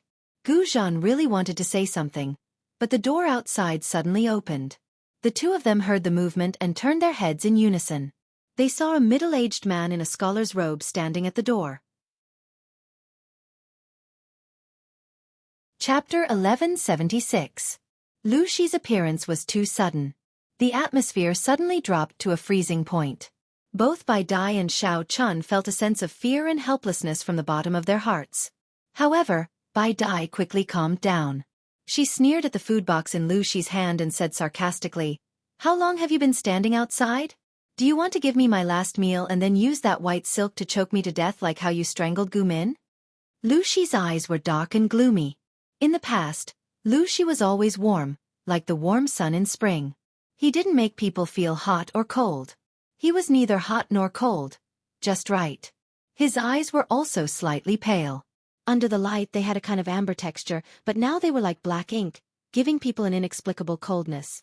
Uncharacteristically, Lu Shi didn't speak. Instead, he stared coldly at Bai Dai. Gu Zhen, who was standing beside him, calmed down. Fear grew in her heart. Is what Bai Dai said true? Gu Zhen suppressed the urge to shake her hands and stared at Lu Shi's expression. Sister, did you really strangle her with a piece of white silk? Why did you do that? What reason do you have to do that? Lu Zhongqing, say something. After a while, Lu Shi stepped into the room and raised his right hand to put the food box on the table. His tone was flat as he spoke to Bai Dai. You're possessed. I saw it with my own eyes. You're saying I'm possessed? Lu Shi, if you're a man, just admit it. Why are you denying it? Since they had already fallen out, Bai Dai didn't want to pretend anymore. God knew how hard it had been for her all these years. Every time she saw Lu Shi's affectionate face, she wanted to scratch him. Don't you know what happens to a person's body if they were strangled with white silk? Lu Shi's reaction was very calm. He could even rationally point out the loopholes in Madame Hu's words. You should know what happens to Gu Min's body. There are no traces of her being strangled with white silk. Gu Min and I loved each other very much. She just gave birth to a child for me. What reason do I have to kill my wife? Bai Dai was furious. The second madam saw Lu Shi's reaction and took a few steps back in fear. Lu Shi refuted the fact that he had killed his wife, but his reaction proved that he was right. Think about it, if Lu Shi really loved Gu Min to the core, how could he be so calm when he suddenly found out about this absurd thing? Gu Zhen did not dare to accept this fact, but Bai Dai was so angry that she raised her hand and slapped her. Lu Shi, you are the most disgusting person I have ever met in my life. The expected sound didn't come. Instead, her wrist was accurately grabbed by Lu Shi, like an iron clamp. Lu Shi didn't use much strength, but Bai Dai screamed in pain and almost fainted. Her wrist was almost crushed. I didn't kill Min. If you keep spouting nonsense, I'm afraid I'll have to resort to some extreme measures. Lu Shi raised his hand and flung her wrist away. Then, he stood up gracefully and prepared to leave. Lu Zhongqing, when you ignored her pleas for mercy and personally strangled her, were you happy? Lu Shi's silhouette froze. He turned his head to look at Bai Dai and said, I didn't kill Min. She died of illness. You have to remember that. Gu Zhen shuddered involuntarily. She still couldn't accept what was happening in front of her. Bai Dai sneered, If you don't want people to know, then don't do it. You might be able to fool a 3-year-old, but do you think I'm blind? Let's not talk about Min first. Why did you let Zhao marry a hunter's daughter from nowhere? What are you thinking? Lushi said. Her father once saved Min's life. What's wrong with letting Zhao marry his daughter and take care of her for the rest of her life? Bai Dai said, Lu Zhongqing, that is Min's only surviving son. How could you humiliate him like this? You wanted to treat him as a bastard son and treat him like a bastard son. I agreed, but I didn't dare to get close to him. Now you want to ruin the rest of his life? Lushi said, I did it for his own good. Bai Dai sneered. For his own good? You did it for his own good. Your solution was to make him a lowly bastard son. Now he is being suppressed by a lonely soul of unknown origin? Lu Shi is your daughter. You know that the so-called 2 souls in one body are fake, but you can still accept a lonely soul without any grudge. Don't you feel sorry for your daughter? What she really wanted to ask was whether Lu Shi was still human. Lu Shi said, One day you will understand. I don't understand. I only believe the truth that I see for myself. You killed your wife and Gu Min. You abandoned your daughter and let the evildoer take over her body and get away with it. You made the honorable son of Lu Shi a bastard and raised him to be useless. Lu Zhongqing, what are your intentions? Bai Dai's words were full of blood, but Lu Shi didn't seem to hear it. I told you, you don't understand. You devil. Bai Dai had a bad temper. She had always been unmoved by force or persuasion. Lu Shi's words didn't work at all. Instead, it triggered the resistance that she had suppressed for many years. She covered her rapidly red and swollen wrist and said angrily, Lu Shi, who was as beautiful as the moon, died a long time ago. Where did you come from, evildoer? You caused the death of Gu Min's family. Are you still not satisfied? Yes. Lu Shi was the evildoer. Bai Dai's chest rose and fell violently. Her emotions were completely out of control. If the second madam hadn't come back to her senses and stopped her, she would have pounced on Lu Shi. You too. Lu Shi finally turned around and looked at the two of them. His eyes were still cold. Let me calm down. After saying that, Lu Shi left without looking back. His footsteps sounded as if he was fleeing for his life. Let me go. After Lu Shi left, Bai Dai finally lost her temper and pushed the second madam aside. Do you want to die? The second madam stopped her. If you continue to provoke him, he might really kill you. He's not a man if he doesn't kill me. I don't expect him to spare my life if he dares to kill his beloved wife. Bai Dai was still emotional, but the second madam refused to let her go. The two of them could only stand there in a stalemate. What was Lu Shi doing at that moment? He staggered back to his study and slammed the door. He fell to the ground as if he had used up all his strength. His forehead was covered in sweat. As time passed, he curled up into a ball. The veins on his forehead bulged. It was terrifying. Do you really think you are Lu Shi? I'm not satisfied with your performance today. Lu Shi's eyes were closed. He breathed hot air through his nose and mouth as if he had fallen asleep. How did Gu Min die? Correct your position and identity. You have no right to question me like this. I'll ask you again. How did Gu Min die? Because of Lu Shi's resistance, the voice in his head was silent for a while before it spoke again. I said she was an outsider. She was destined to be rejected by the plane's consciousness and return to her own world. Bai Dai said you strangled her with my body. Chapter 1177. Lu Shi clenched his fists. He bit his pale lips so hard that they started to bleed. The voice was refuting his explanation, but Lu Shi knew that what Bai Dai said was mostly true. You wanted to kill Bai Dai. If I didn't stop you, they would have been strangled by you. Lu Shi looked calm and said indifferently, if there was no inside story behind Min's death, why did you try to kill her? Why? The voice in his head didn't respond. Lu Shi said to himself, she was just an ordinary person. Gu Zhan and the others couldn't accept the truth, and neither could Lu Shi. If the truth was wrong from the beginning, then wouldn't his years of planning be a joke? Bai Dai's questions rang in Lu Shi's ears. His mind was shaken and he almost choked. An ordinary person? If she was an ordinary person, she wouldn't have the ability to seduce you and me. You disappoint me. You and I are one, and we are complete when we are together. Now you want to be independent because of an ordinary woman. That's great. Xueqi clenched his fists. His blood was boiling, and his mind was full of complicated thoughts. Isn't this your problem? Xueqi said, feelings are always changeable and uncontrollable factors. Xueqi remembered clearly that he knew a lot of things from the moment he was born, but there was always a force that made him develop into a playboy. Ever since he met Gu Min, he was confused about what he wanted. However, Gu Min was the daughter of the Gu family and one of the two beauties of Langya. She was not someone he could match. Even though they were childhood sweethearts by marriage, the elders in his family never thought of letting him be with Gu Min. Xueqi wanted to work hard, but at the same time, he was controlled by the strange force to stay away from the study and indulge in fun. It wasn't until 2 years before Gu Min's marriage proposal that Xueqi met an immortal. He was coaxed to eat a magical elixir, and suddenly remembered everything. He was ordered to impersonate Xueqi, but he didn't go through the proper process of reincarnation, so his memory was forcibly sealed by the plane's consciousness. Xueqi didn't feel relieved when his memory was restored. Instead, he became more and more afraid. This kind of fear reached its peak with the death of the 2 eldest sons. According to history, Xueqi never had a legitimate son. You and Gu Min are both imposters. Would your legitimate son be allowed to exist? Xueqi knew that the consciousness of the plane would eliminate the anomalies in order to protect its own interests. Looking at his clever daughter, Xueqi felt as if he had fallen into an ice cellar.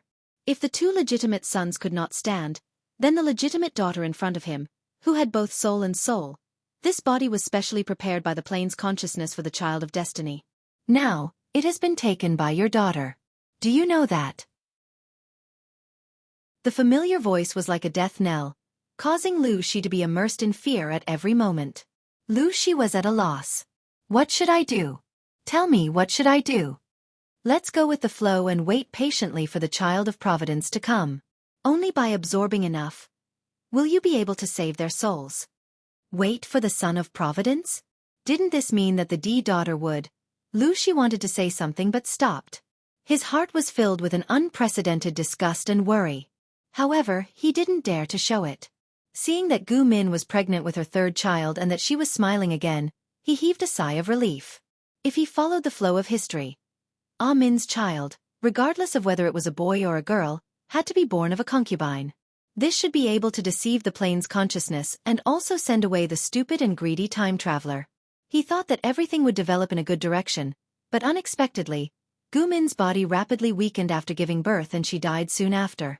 No matter how Xueqi investigated, he could only find out that Gu Min's death had something to do with the time traveler who had taken over Wang Huiyun's body. Xueqi chose to reincarnate as a human, so he lost the convenience and ability of his original race. In order to take revenge, he adopted Wang Huiyun and Prince Changshuo's daughter as a concubine's daughter, named her Lu Huan, and set out to take revenge. It wasn't just Wang Huiyun, the child of providence, but also the malicious plane's consciousness. Xueqi often wondered what Gu Min had done wrong. It wasn't her original intention to time travel. After she time traveled, she behaved herself and didn't do anything out of line. Even though she was different from the original Gu Min, what she did was beneficial to the original history and not harmful to the future child of providence. Compared to the entire plane, she wasn't even a speck of dust. Why couldn't it tolerate her? Xueqi knew that the plane's consciousness had the ability to repel outsiders. Once an ordinary soul like Gu Min, who had no background, was caught, she would be sent back to her original plane at best, or her soul would be destroyed. The decades of comfortable life made him forget the danger. The only fortunate thing was that Gu Min's soul wasn't destroyed. She was just sent back the way she came. If Xueqi wanted to find her, not only would he have to accurately locate her from countless planes, but he would also have to break the barrier between 2 planes. The difficulty of this task was even more unbelievable than asking his original body to fall in love and give up on revenge. Humph! Look at your cowardly look. It's really embarrassing. Xueqi didn't say anything. He had long been used to being despised by the other. If you still want to see Gu Min, it's not impossible. At that time, Xueqi was in the most desperate situation of his life. The voice was the last straw that he had to hold on to. What is it? As long as we use the child of providence to destroy the plane's fate, You and I will regain our peak strength. Breaking the barrier of the plane is nothing. Xueqi frowned. That's a high-level plane with a high-level civilization. Although the level of civilization in the environment where Gu Min lived was still very low, because of the intervention of the Child of Providence, that plane was directly promoted to a high-level plane. There were thousands of planes in the world, and the high-level plane was the plane with the greatest potential. The barrier of the plane was very strong and extremely difficult to break. As far as I know, the plane we are in now and Gu Min's plane belong to the twin plane. If the two planes were compared to each other, it would be easier to understand the concept of the twin plane. Simply put, that plane had the potential to be promoted to a high-level plane, and now this plane also had the potential to be promoted. If that wasn't the case, why would the Child of Providence go back and forth? If you can take over this plane, your heart's desire will become a reality. Regardless of whether what the original body said was true or false, Xueqi could only choose to believe it. Okay, I will start the layout. You can't just bet on one side. The Child of Providence isn't that easy to fool. You have to be more prepared. I know. Xueqi looked down. If it's done, you should be able to regain your strength, right? The other said happily. Almost. But before that, I still have to rely on that stupid woman to absorb a small amount of fate. Xueqi said, when that time comes, we will be two independent entities. Don't think that I will return to my original body. Chapter 1178. From the moment of separation, you and I are two independent entities. I am not your vassal. Xueqi barely regained his senses. Because of his return to reason, he had to restrain himself from completely falling out with the other party. Perhaps the target of his revenge would not only be the previous ones, but also one more. This is just your personal opinion, a foolish and naive one. Do you think that by possessing a human body and living as a human for decades, you are really a human in your bones? Even if you are willing to be a human, you still have to ask the consciousness of this plane and the patrolling merchant if they are willing to let you go.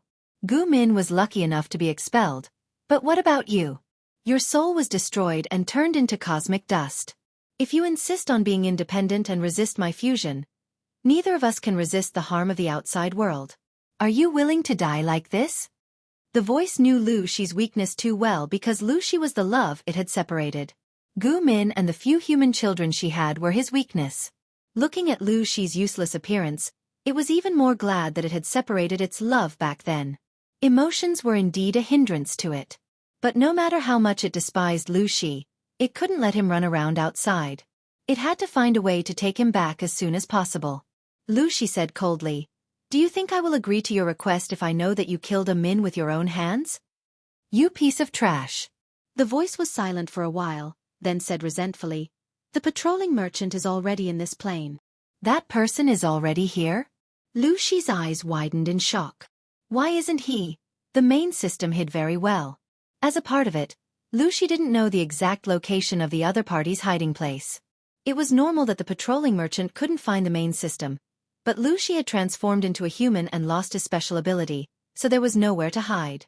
The main system was silent for a while, as if there was a problem with the circuit, and the communication wasn't very sensitive. Humph, who knows what these old foxes want to do? You don't have to think that you are lucky. They haven't done anything to you now because you are the father of the Son of Destiny. This identity is connected to the karma of the Son of Destiny. That guy can't do anything to you. No matter what the reason is, he won't let us go. If you want to live, the only way out is to merge with me again and restore your strength. Before it was sliced up and separated from itself, the main system was in a heavily injured state, and its strength could not compare to when it was at its peak. It had spent more than 2,000 years traveling to hundreds of low-level planes, tricking those stupid and greedy women into working for it under the guise of the system and the Goldfinger. In total, it had seized the luck of the dragon veins of more than 200 low-level planes. Unfortunately, it was unknown whether it was because it had done too many immoral things in the previous half of its life or something else, but it was always not favored by the heavenly Tao, and its luck was always a little bad.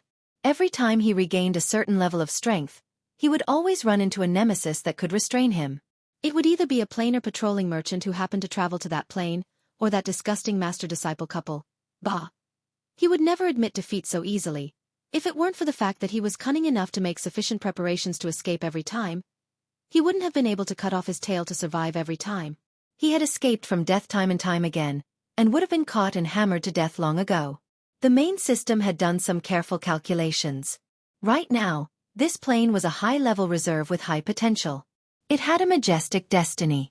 If it could gather the destiny of the Son of Destiny and destroy the foundation of the entire plane, it would be able to absorb enough energy, enough to restore it to its peak state. Unfortunately, its luck was as bad as ever. Just as it was happily slicing up the plane and preparing to play with the Son of Destiny, the few fragrant bodies that were separated from it made it feel like its balls were about to explode. The one that followed the female protagonist, Wang Huiyun, was not bad, and it had transferred a lot of energy to it for more than 20 years. The one that followed Zhang Pengji was simply pretending to be dead. Lu Shi was the most useless, and he was directly seduced by Gu Min. These useless people could not be counted on. Their final value was to return to the main body and strengthen its strength. It had never thought that Lu Shi, the useless person, would still want to be independent. For all, did this useless person still remember the mission he was carrying? For the death of an ordinary human woman, he was still stubborn now. Who gave him face? The main system anxiously wanted to take back the separated fragrant bodies, but Lu Shi refused to cooperate. I refuse. Lu Shi's face was still gloomy, and he did not take the threat of the main system seriously. The main system was so angry that its teeth itched. If it was not for the fact that the patrolling merchant was squatting in this plane, it would not dare to make a big move and expose itself. It would definitely have forcibly recalled the separated fragrant bodies at all costs. Why would it ask Lu Shi's personal opinion from so far away? Why? If I return to the main body, Lu Shi will be gone. For its own safety, the main system never gave too many memories to the fragrant bodies when it was sliced off. It only let them remember their respective missions, and Lu Shi was no exception. Even so, he knew that once he returned to the main body, the main consciousness would be the main system, not him. If that was the case, wouldn't Lu Shi be dead? Lu Shi wanted to reunite with his family, but he did not want to lose his entire family. He had secretly investigated the death of his two legitimate sons and Gu Min for so many years, and all the clues pointed to Wang Huiyun. He had never doubted himself. Now that the truth was out, it would be too stupid for Lu Shi to allow himself to be manipulated by the other party. I cannot absorb you, as long as you help me, the previous promise is still valid. The main system bewitched him. Lu Shi, think about it carefully. You don't want to see the Son of Fortune take over Lu Shi's body and leave your biological daughter alone, do you? From the perspective of the consciousness of the plane, Lu Shi's body was specially prepared for Zhang Pengji. From the perspective of the parents, Lu Shi was their daughter, and he was the child that Gu Min painstakingly gave birth to after 10 months of pregnancy. Just because of the arrangements of the consciousness of the plane, she had to give up this body. Not to mention Lu Shi, even if it was any other parent, they would not be able to accept such an ending. So what if he was the Son of Fortune? At the end of the day, he was still an outsider who took over the nest of the magpie. The main system knew very well how to hit Lu Shi's weak spot. And that Lu Zhao, I really don't know if he is smart or stupid. I just casually tricked him, and he gave himself away. The main system laughed. In his eyes, that fake legitimate sister is more trustworthy than you, his biological father. Lu Zhao was so scared that he immediately ran away and sought refuge with Zhang Pengji when he revealed some information and misunderstood that the hunter's daughter might be the body that Lu Shi's soul temporarily resided in. It was obvious that this guy was also a person who pretended to be a pig to eat a tiger. He looked like he only knew how to eat, drink and have fun, but in fact, he was smart and knew some secrets. He and Lu Shi were at odds with each other because Gu Min had left some clues for this guy. Lu Zhao, this pig of a brain, did not think that if he really married the hunter's daughter, what benefits would Lu Shi himself get? Chapter 1179. Shut up. Lu Shi said coldly. Let me think about it. We've been planning this for so long. If we give up now, all our efforts will be in vain. The main system was angry. Lu Shi was only a part of it, but now he was talking to the main body in such a tone. Who gave him the courage? Lu Shi frowned impatiently. The more the main system urged him, the more he couldn't trust it. Since Gu Min's death, Lu Shi's heart had died. If it weren't for the main system's promise to let him live, he would have died a long time ago. Now that he knew who his real enemy was, no matter what, he had to drag him into hell and consign him to eternal damnation. I'm worried. You're too cunning. Xueqi said, tell me where you are and I'll help you. They knew their own situation very well. For advanced creatures like them who were pure spiritual bodies, once they lost their host, they were like snails that had their shells removed, revealing their weakest parts. They were basically at the mercy of others. If he knew where the main system was, he would have the upper hand. We are one. I'm cunning, and you're just as cunning. Turning around and betraying his teammates and killing his acquaintances, I'm used to doing this, and you're not going to lose out to me. If I tell you where I'm hiding, there's no guarantee that you won't turn around and sell me to the Son of Destiny. The main system refused with a smile. It knew that Xueqi harbored hatred and malice toward it, yet it still told him everything obediently. That was really stupid. Xueqi sneered. You know me well. That's a very safe place. The main system said proudly, Xueqi, don't you dare betray me. If you dare to do that, think about your daughter first. Xueqi's soul is very fragile. If I accidentally cut it into pieces. Xueqi secretly clenched his fists. The veins on the back of his hands bulged, revealing a frightening green color. After a while, Xueqi could no longer feel the existence of the main system. The main system was cautious.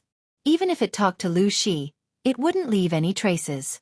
Otherwise, it wouldn't have been able to get away with it for so many years. But, a very safe place? Xueqi closed his eyes and looked at a random place. The sky was dark, and candles were already lit in the room. The bean-sized light dispelled the darkness in the room. However, the lighting equipment was too crude. Other than the area near the candlelight, the rest of the area was still shrouded in darkness. The darkest place was under the bronze lamp. It's dark under the light? The most dangerous place is the safest. Could it be that it is here? Xueqi couldn't help but put himself in the shoes of the system. If he were the system itself, where would he hide in order to avoid his natural enemies and the Son of Providence? Xueqi thought about it carefully. He couldn't come to a definite conclusion, but he roughly sorted out a few suspicious targets. There was only one chance to deal with the system itself. If he couldn't hit the target in one strike, not only would he be in danger, but he would also drag the people around him into danger. This was contrary to Xueqi's original intention.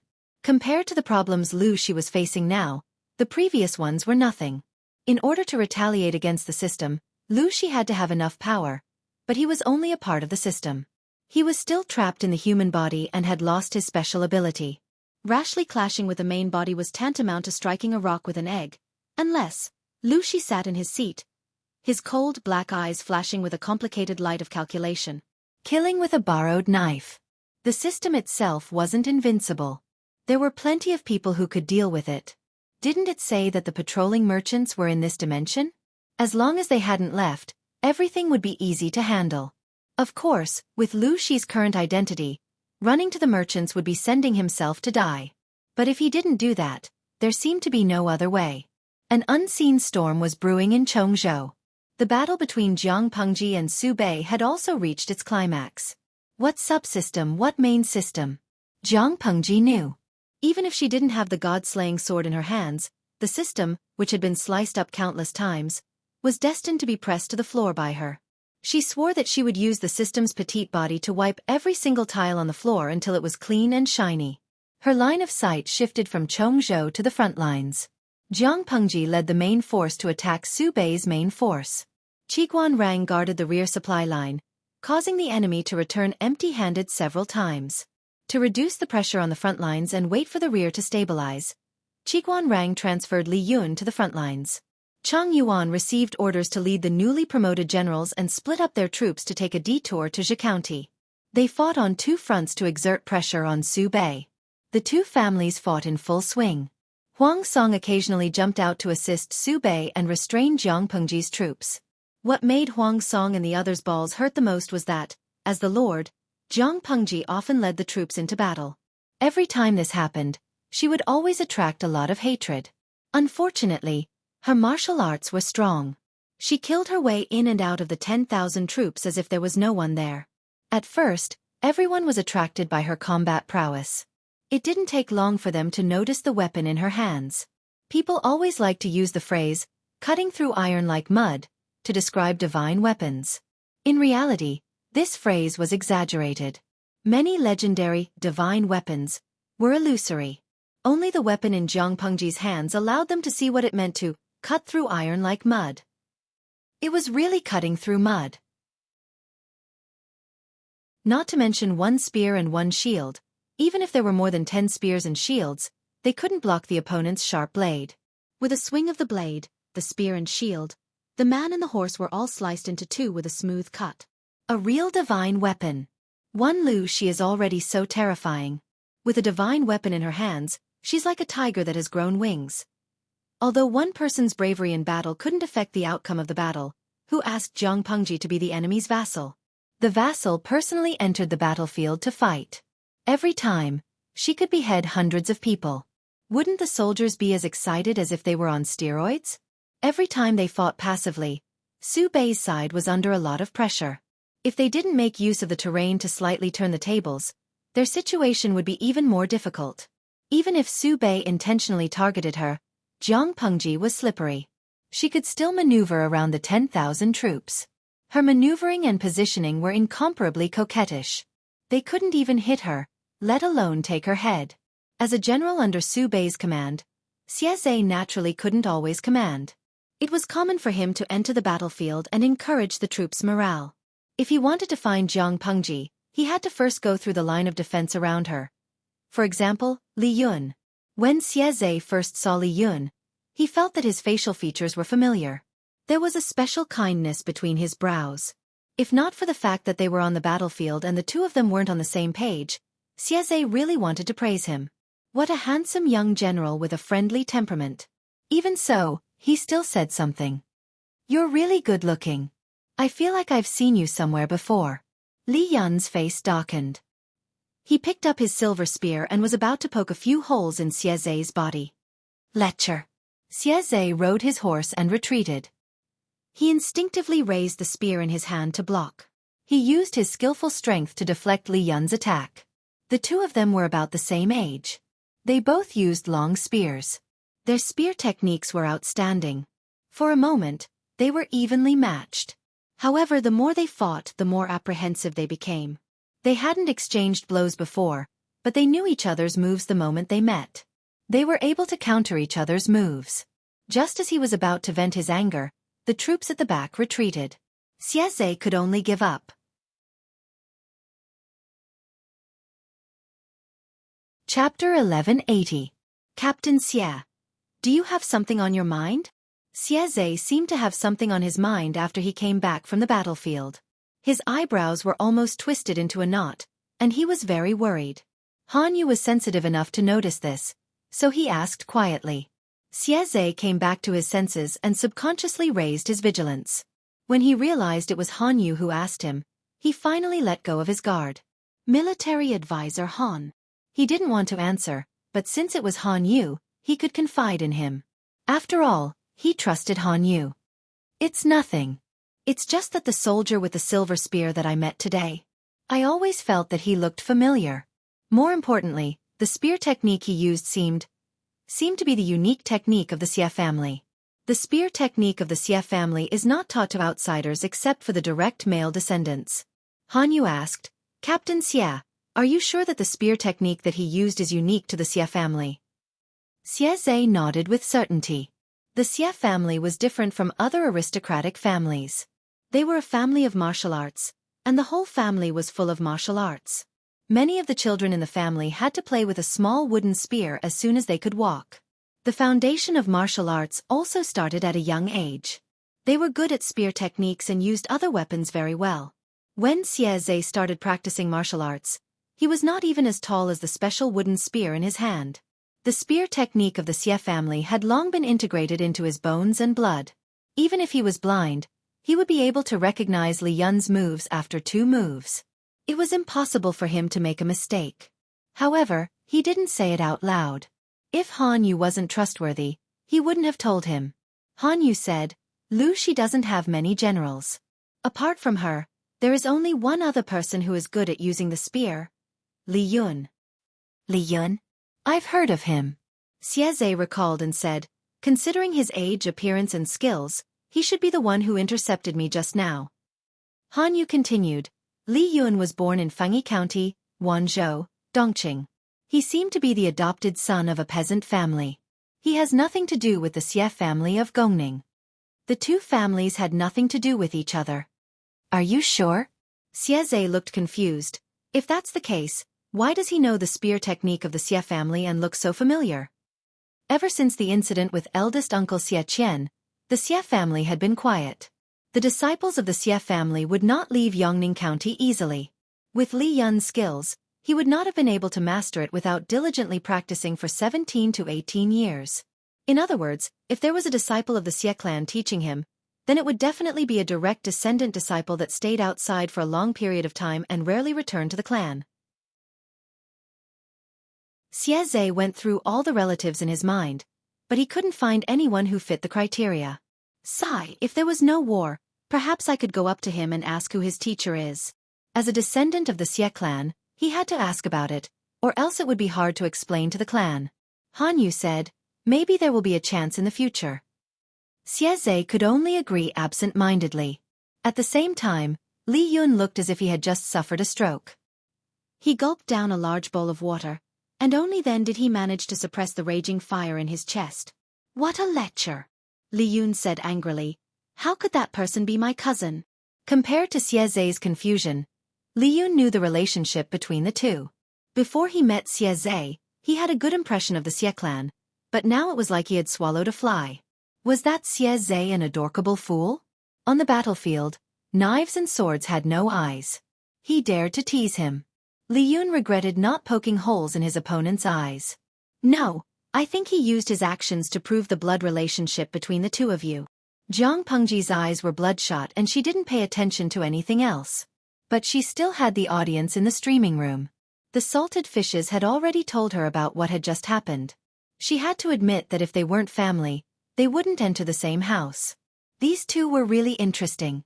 Whether it was Xueqi's, you look so good, I seem to have seen you somewhere before, or Li Yun's, my lord is such an imposing man, yet you dress up as a woman, I'm not as good as you, they were both naturally adorable.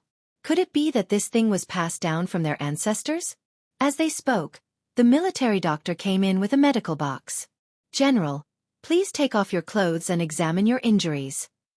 Zhang Pengji wanted to leave. After all, the group of salted fishes in the streaming room were already salivating for Li Yun to take off his clothes. If she didn't leave, she could guarantee that the group of salted fishes would lick through the screen. As the lord, she had the obligation to protect the integrity of her subordinates. My lord, do you need me to contact him? Li Yun didn't understand Zhang Pengji's pity for him. Instead, he called out to her. Zhang Pengji had no choice but to stop and turn to look at Li Yun. The lad threw his empty water pouch aside and lifted his hand to untie his heavy blood-stained armor, revealing his blood-stained shirt. It looked scary, but most of the blood belonged to someone else. Li Yun had only suffered some superficial wounds. His muscles and bones weren't hurt. Contact Xueqi? For what? Zhang Pengji was stunned. Li Yun said, to instigate his rebellion. Just like military advisor Meng Hang and Ye Sun. As he finished speaking, he looked at Zhang Pengji with a gaze full of anticipation. Whatever military advisor Meng Hang could do, he could do it too. Zhang Pengji was speechless. What happened when she wasn't paying attention? Why did Li Yun learn to be evil without a teacher? Your situations are different. You can't be mentioned in the same breath. Moreover, you and Xueqi aren't friends. It's true that you are cousins, but Xie Qian has been expelled from the Xie family. It's still a question whether he recognizes you. Xueqi is Su Bei's brother-in-law. In terms of relationship, Su Bei is naturally closer. How are you going to instigate his rebellion? Zhang Pengji laughed involuntarily. It's not that I don't believe you. It's just that your temperament is so upright. This kind of work that requires mental and physical energy isn't suitable for you. Don't let yourself be used by others before you can instigate others to rebel. Li Yun frowned. My lord isn't like Su Bei. How can you be so easily deceived? Zhang Pengji laughed involuntarily. Li Yun's main point was really confusing. The idle spectators licked Li Yun's upper body while feeling resentful that he didn't live up to their expectations. Lao Ciji Lianming, silly boy, the streamer is mocking you for being simple-minded. Why are you so stubborn? Every time they saw the streamer teasing the little angel Li Yun's mother fans and milk powder fans were worried sick. How could Li Yun not know? However, he knew that his lord had a generous personality. Otherwise, she wouldn't joke around with her subordinates. He could clearly distinguish whether the meaning of her words was malicious mockery or a kind joke. Jiang Pengji laughed. Of course I'm not Su Bei. As they spoke, Jiang Nongqin said that she had something important to discuss with her. What is it? Jiang Pengji asked. Jiang Nongqin's expression was solemn as she said, We don't have enough sutures for the wounded soldiers. We also urgently lack medicine and pure water to treat wounds. During a war, there weren't many soldiers who died on the spot. Most of them died because they couldn't receive medical treatment after the battle. Therefore, the medical logistics was especially important. Once medical treatment was in place, the number of deaths would be greatly reduced. Jiang Pengji had already formed a relatively complete medical logistics team. The death rate had reached new lows. In a sense, the importance of medical logistics was comparable to the importance of military provisions. Nothing has been sent over from Hu County? Jiang Pengji frowned. Jiang Nongqin said, It hasn't been sent over. I'm worried that the transportation line has been disrupted again.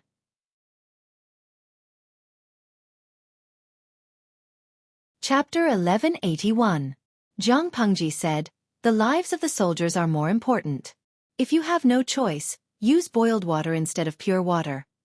In ancient times, medical technology was simple and crude. People were ignorant and backward.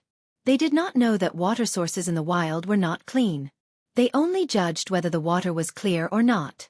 Most of the soldiers drank water directly from the river without any other considerations. If they boiled it before drinking, how much firewood and charcoal would be wasted? Most of the soldiers used the water source near the military camp to clean their wounds. However, Jiang Pengji had set a rule early on.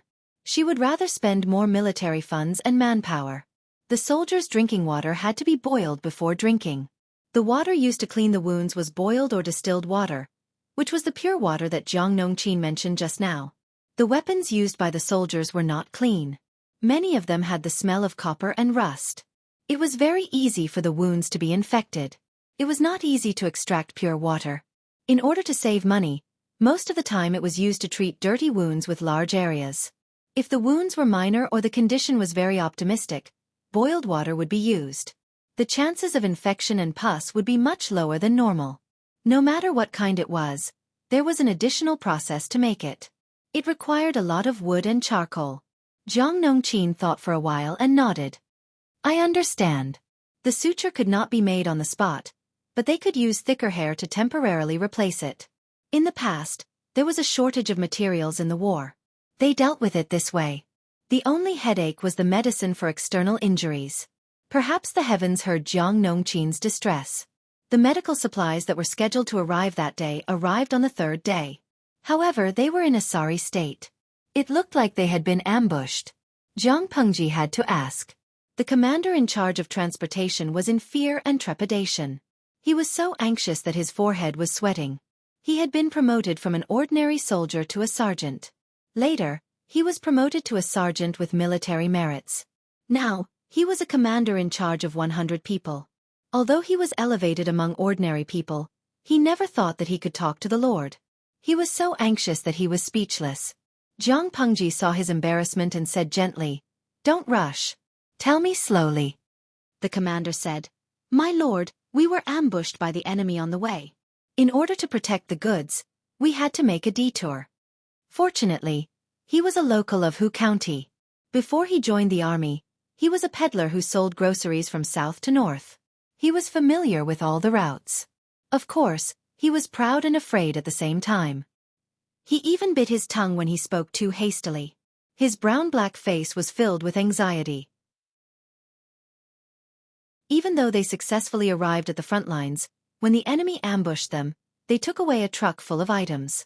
There were 2 boxes with a total of 200 rolls of suture thread, 1 box of anesthetics for external injuries, and 2 boxes of pure water in large glass bottles. Counterfeiting was more expensive than several carts of military supplies. Zhang Pengji said. Enemy? Whose soldiers? They were disguised as bandits. I couldn't tell where they came from, and their weapons didn't have any insignia. The captain thought for a moment and added, but those weapons are of excellent quality. How can ordinary bandits have them? He must be some vassal in disguise. Zhang Pengji said, you're not bad. Where are you working now? He was still able to calm down when he was ambushed by bandits and immediately chose to take a detour to protect Big Head. Although it was a waste of time, he also managed to preserve the items. His merits outweighed his faults, so he deserved to be rewarded. Zhang Pengji did not lack scholars at the moment, but she lacked generals. She should promote more new people to prevent a shortage of talents in the future. If he could maintain this position in the future, he might even be promoted again. Zhang Pengji planned to change the military system after her forces stabilized. The military positions had to be clearly defined. Most of the 5 countries in the world continued the military system of the previous dynasty, de Xia. Whether it was the title or the positions, it was somewhat messy, and the division of labor was not clear. No order meant chaos. If she let it go, sooner or later, there would be trouble. That was one reason. The other reason was that Zhang Pengji did not know how to reward the people in the tent. She could not send people off with property deeds or gold, silver, and jewelry every time. Could she? Once or twice was fine, but if she did it too many times, it would inevitably give people the illusion that she was not very sincere. The captain said excitedly, I'm now working under the commander's tent. Well, you've done well. Continue to work hard in the future. Yes. This young uncle had a silly smile on his face as he floated out. A cart of items was gone, but there were still many medical supplies left. If they used them sparingly, they could still last for a long time. Remember this. I'll get it back from Huang Bogeo in the future. Zhang Pengji said with a cold smile. There was no one in the tent. No one answered. Only the salted fish in the streaming room knew that Zhang Pengji was talking about them. As the streamer's temporary secretary, the salted fish puffed out their chests proudly. The red scarves around their necks seemed to be brighter. On the other side, the group of bandits transported the items away. It's a pity that we don't have enough people. Otherwise, we could definitely take down those 100 people. There were only 200 people in the transportation team. Even a fool would know that the items they were escorting would not be too precious. But when they opened the box, everyone was dumbfounded. A woman sewing thread? They picked up a carefully wrapped item and opened it to see that it was a roll of thin thread. It doesn't look like it. Because of their limited skills, the raw materials for the suture thread were catgut, tendon thread, or silk. At first glance, it looked a little like coarse embroidery thread. Look at how neatly and tidily these things are packed. There should be some special use for them, right? If the suture thread confused them, then the distilled water in the large glass bottle made them even more speechless. Could it be a medicine for harming people? Their noses moved closer to sniff, but they did not smell any strange odor. In the end, they could only put the items back in their original places and send them all the way to Huang Song. Just as Zhang Pengji had expected, the person who robbed and harassed the transportation line on a small scale was indeed Huang Song. He had suffered losses in the past. This time, he did not dare to send a large number of troops. Instead, he used the suggestion of his advisor to break up the whole army and use guerrilla tactics. In this way, he could confuse Qiguan Rang's eyes and ears, and at the same time, he could find out more information about Hu County. If they encountered a big fish, they could try to attack. Huang Song used shameless tactics, and Qiguan Rang's side really suffered a few losses. Fortunately, the losses were not great. Otherwise, Qiguan Rang would really explode. These, according to the report of the spy we planted, they seem to be used by the military doctors in Lu Shi's casualty camp to treat the wounded. Cheng Jing had been to Wanzhou before, so he more or less knew something about it. It should be medical supplies. It's a pity. Zhang Pengji ran the army strictly. It was not easy to plant informants and spies. After a long time, they would always be found out. Even so, Huang Song received a lot of information, but most of it was about the army's grassroots. It was rarely useful. With these informants, Huang Song knew that the casualties in Zhang Pengji's camp were always very low. They did not understand the knack of it. For a period of time, they thought that it was because the female soldiers were acting as medical soldiers that the number of casualties decreased. After careful investigation, they found out the real reason. They wanted to imitate it, but they had no way to do it. They could only explore it themselves, but the results were not as obvious as Jiang Pengji's.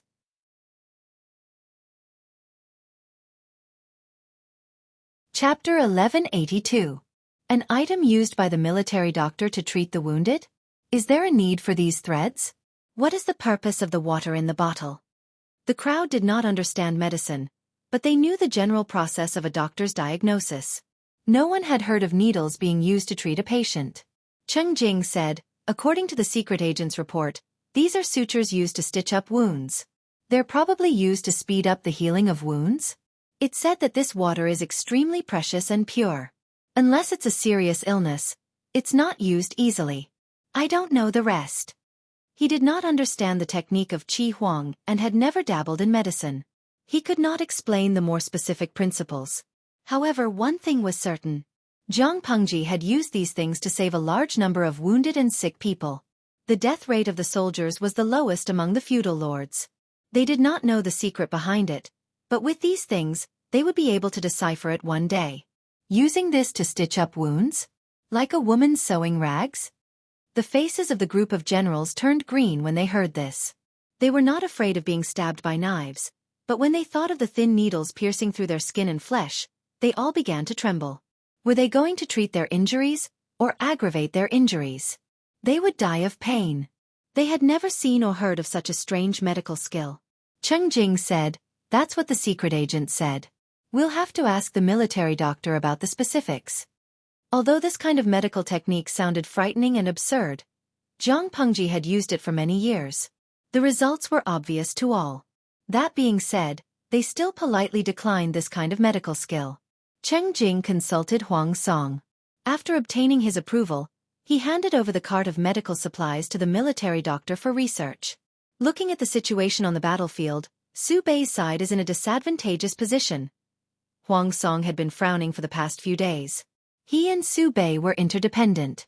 If Su Bei fell, it would not be beneficial to him. "Yumo, do you have a brilliant plan to break out of this situation?"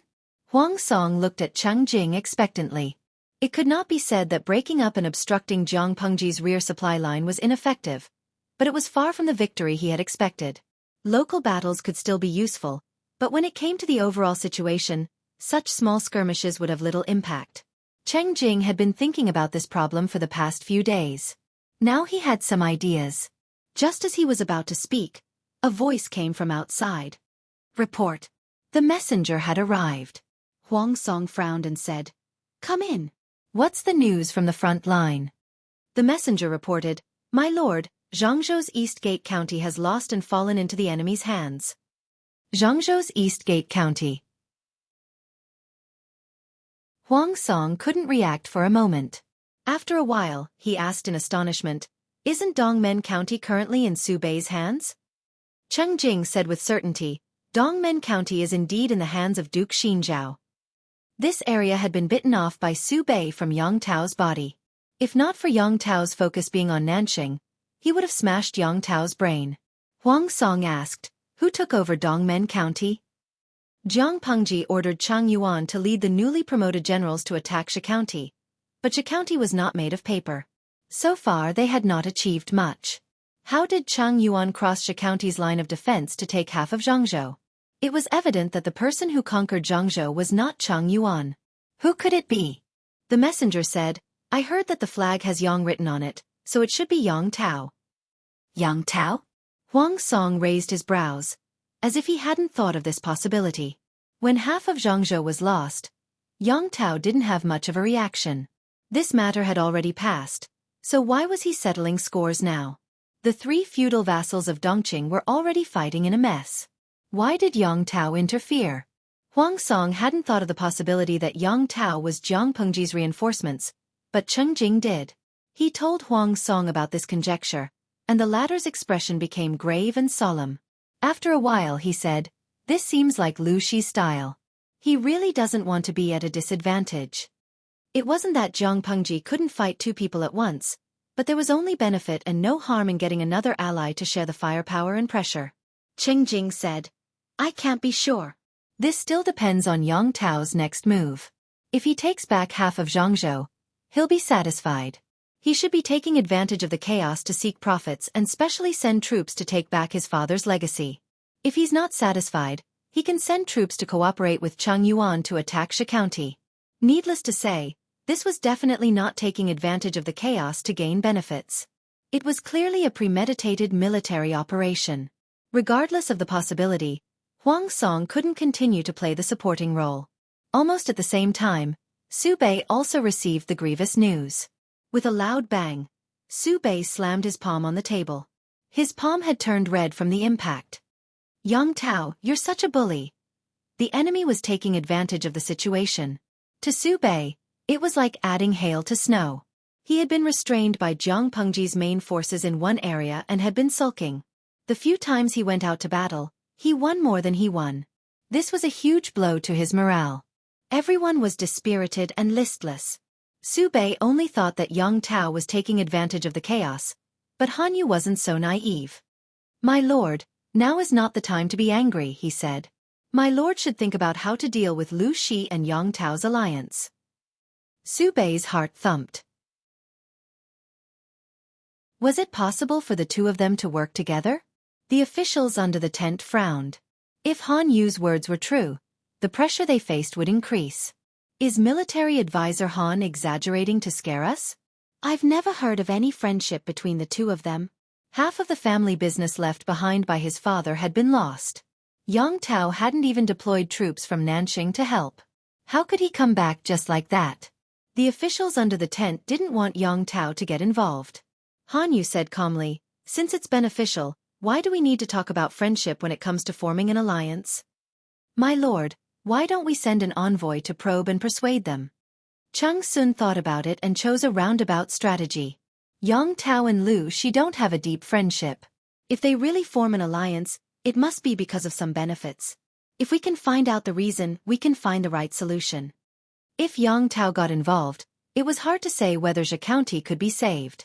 Su Bei looked calm on the surface, but he was actually anxious. If Xueqi was lost, he wouldn't have the face to meet his ancestors. Han Yu didn't say a word, but he agreed with Cheng Sun's suggestion. It would be best if they could break up their alliance without sacrificing a single soldier. But were things progressing so smoothly? Han Yu frowned deeply as he thought about the recent battle situation. Although Lu Shi was usually impatient, when it came to the battlefield, this woman's endurance was much stronger than he imagined. Han Yu had tried to lure her into an ambush several times, but Jiang Pengji knew when to stop. She refused to fall into his trap. Han Yu had a vague feeling that Jiang Pengji had been holding back until now because she was waiting for news from Yang Tao in the south.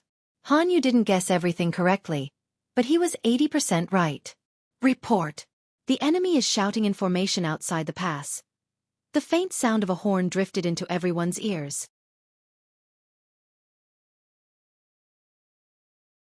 Chapter 1183. Yang Tao's participation in the battle had poured a basin of hot oil on the originally calm situation. Huang Song and Su Bei were solemn and worried, while Jiang Pengji heaved a sigh of relief. With Yang Tao's help, taking down Xueqi shouldn't be a problem. Jiang Pengji had long ordered Cheng Yuan to restrain the troops from Xueqi. The two sides had been in a stalemate for half a month. Yang Si smiled and said, even so, it's hard to say if Yang Tao changes his mind at the last minute. Jiang Pengji said, others might, but it's unlikely for Yang Tao. Yang Si said, what if Su Bei voluntarily offers Zhao Shao to appease Yang Tao's resentment in order to protect himself? Half of Zhangzhou had been taken back. Killing Zhao Shao would be Yang Tao's revenge for his father's murder. As long as Su Bei endured the pain and sacrificed some of his flesh to appease Yang Tao, he might be able to send Yang Tao away. Su Bei has a fatal strength. He's very shameless. Jiang Pengji sneered coldly. Zhao Shao voluntarily surrendered to his aristocratic family. Even if he murdered Yang Jian, he didn't harm Su Bei's interests. If Su Bei pushes him out to be a scapegoat for his own interests, not to mention other things, Su Bei's good reputation of 20 to 30 years will be ruined. After this, which aristocratic family would dare to surrender to him? Xueqi was born into an aristocratic family. His ancestors had a high reputation. These were his political capital, but at the same time, they were his burden. There was a kind of burden called puffing oneself up at one's own cost. Xueqi knew that Zhao Xiao was a hot potato, but he wouldn't let Zhao Xiao be a scapegoat. Yang Si laughed. My lord knows Duke Xinzhao very well. The human heart is complicated, but he's a simple person. Jiang Pengji said, there should be good news from Gong Liao's side. Jiang Pengji had high hopes for Cheng Yuan, and he didn't let her down. Cheng Yuan was also mischievous. For the past half a month, he'd been following the rules. He didn't make any mistakes, but he didn't have any bright spots either. He didn't give the enemy great pressure. He even gave them the false impression that their military strength wasn't strong. He pretended to be weak and took the opportunity to weaken the enemy's vigilance.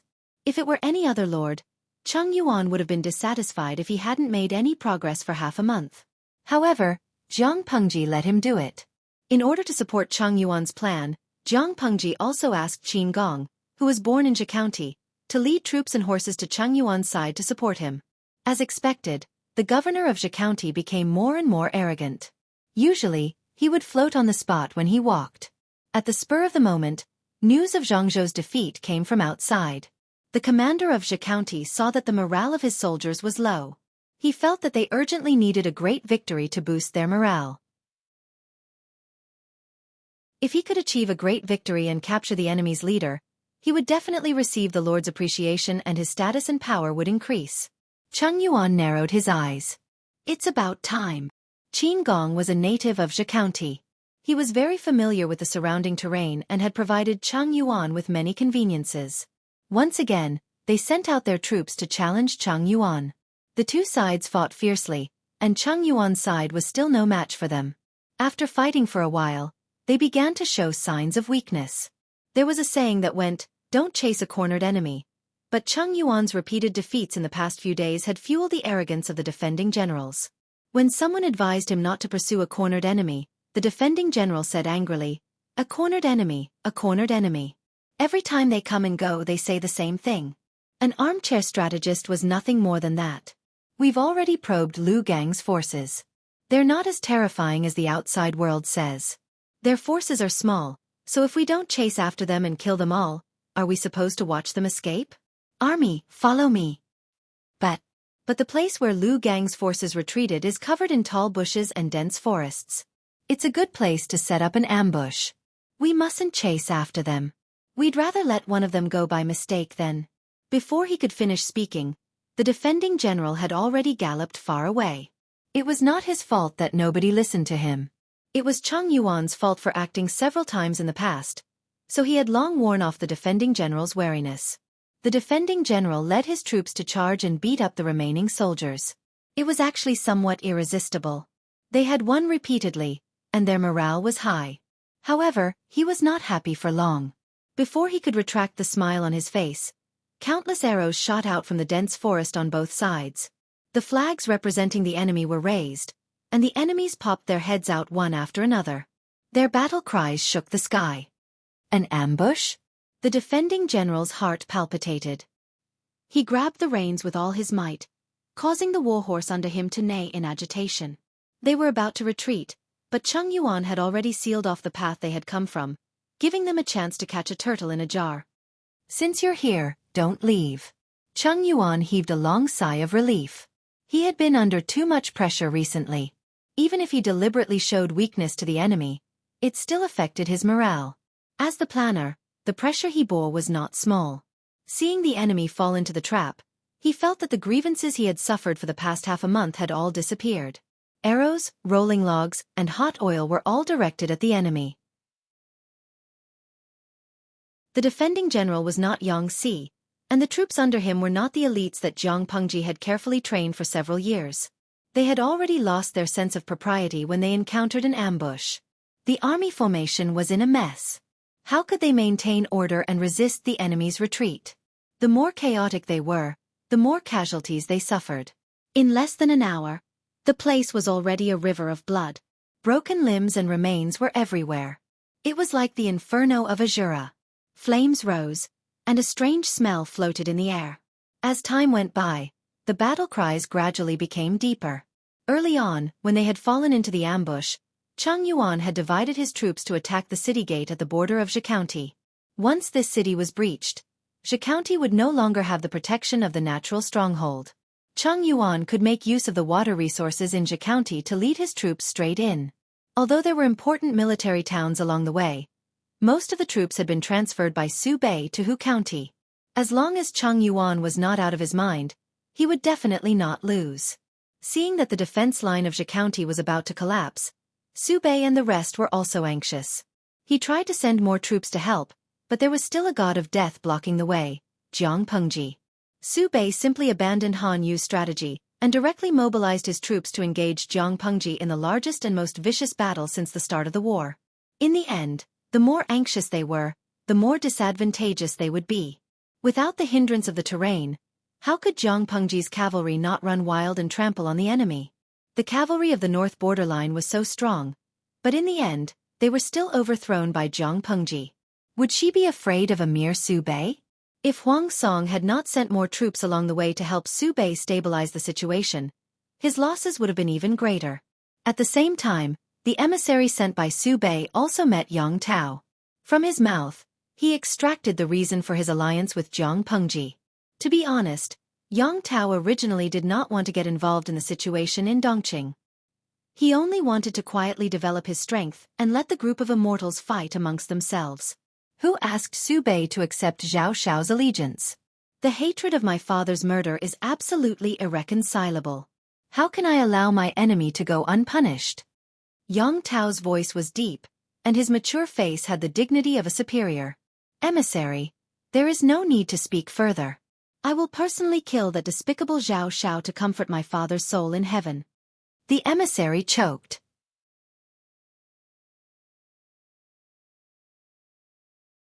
Chapter 1184.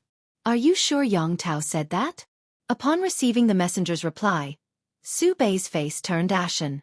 Firstly, he was furious that Zhao Xiao had made a mistake and he had to take the blame. Secondly, he was furious that no one had alerted him. Xu Bei had roped in the power of the landowning households and managed an enormous network of connections.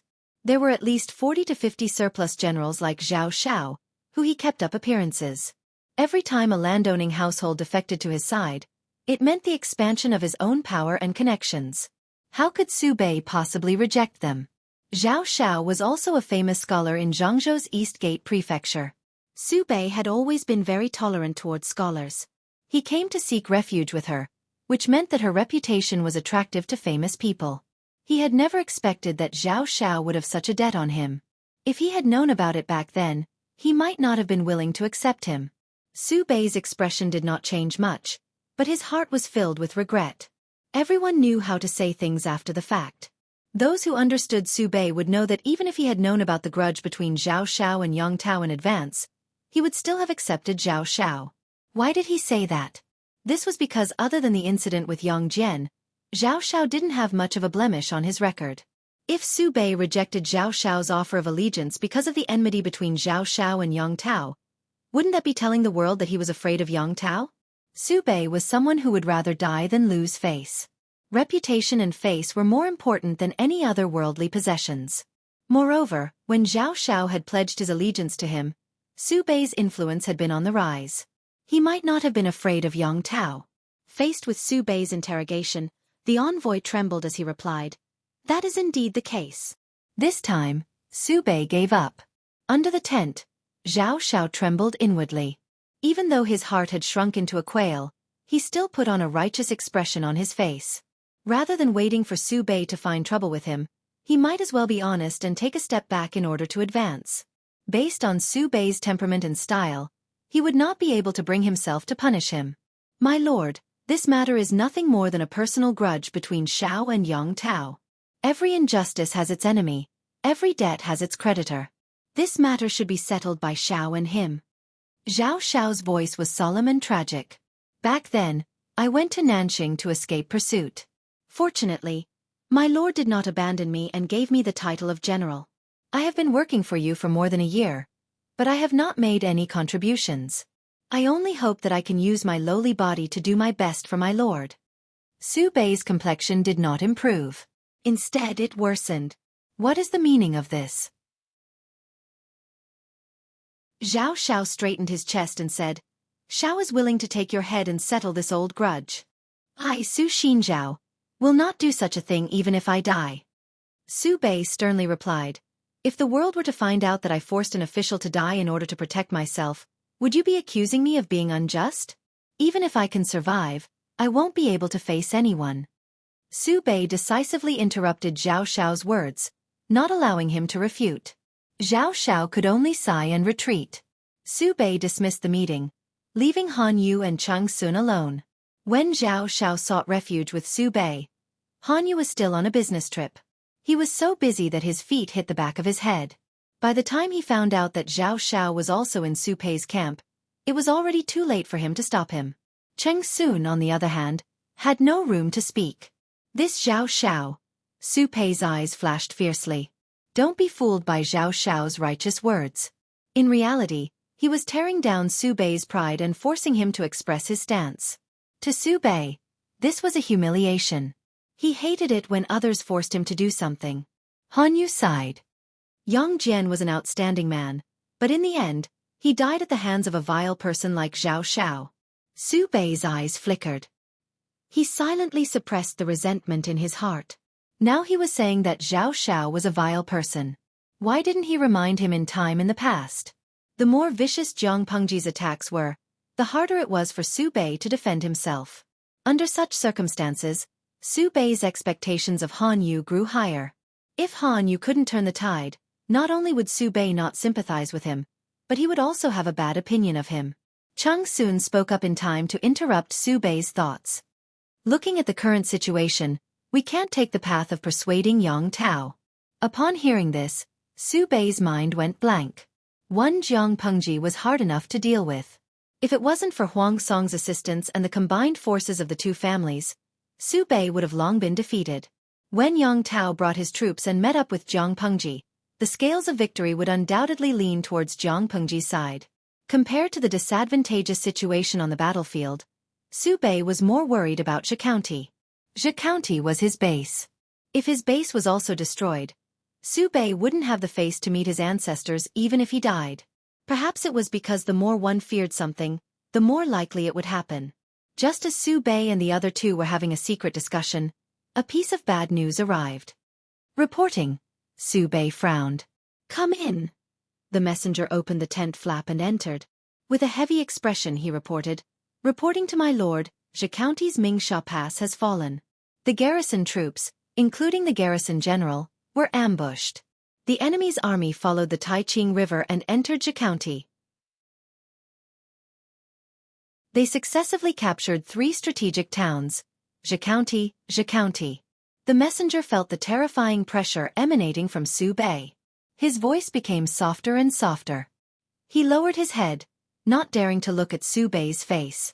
Su Bei was so shocked by the news that he almost lost his balance. The scene before his eyes dimmed.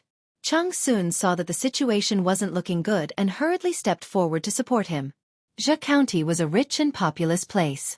The rivers within the territory connected the north and south, and the trade routes were developed. However, it also had a fatal weakness. It lacked natural defenses. Apart from Mingsha Pass, there weren't any decent passes. Once Mingsha Pass was breached, the enemy would be able to take advantage of the Taiqing River within Xueqi. Su Bei had spent a lot of manpower to build those military towns in recent years.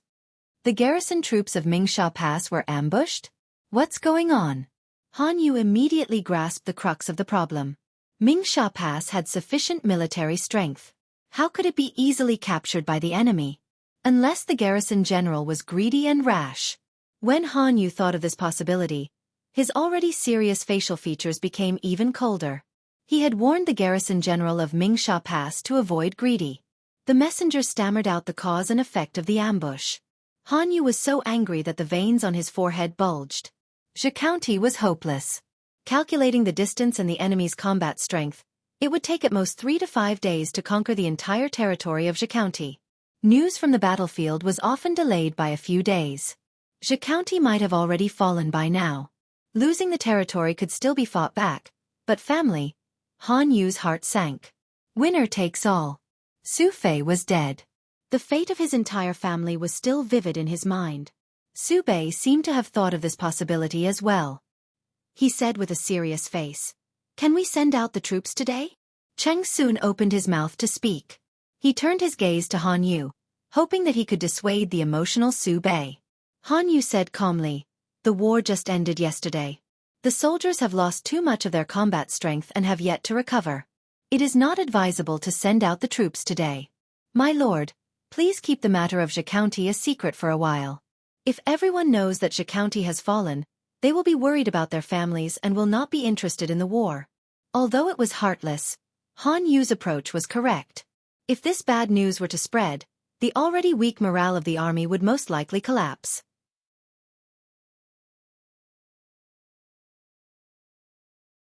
Chapter 1185. After conquering Mingsha Pass, Cheng Yuan made use of the water conservancy in Xueqi County to quickly contact Yang Tao's main force. To be precise, he was contacting Wei Ci.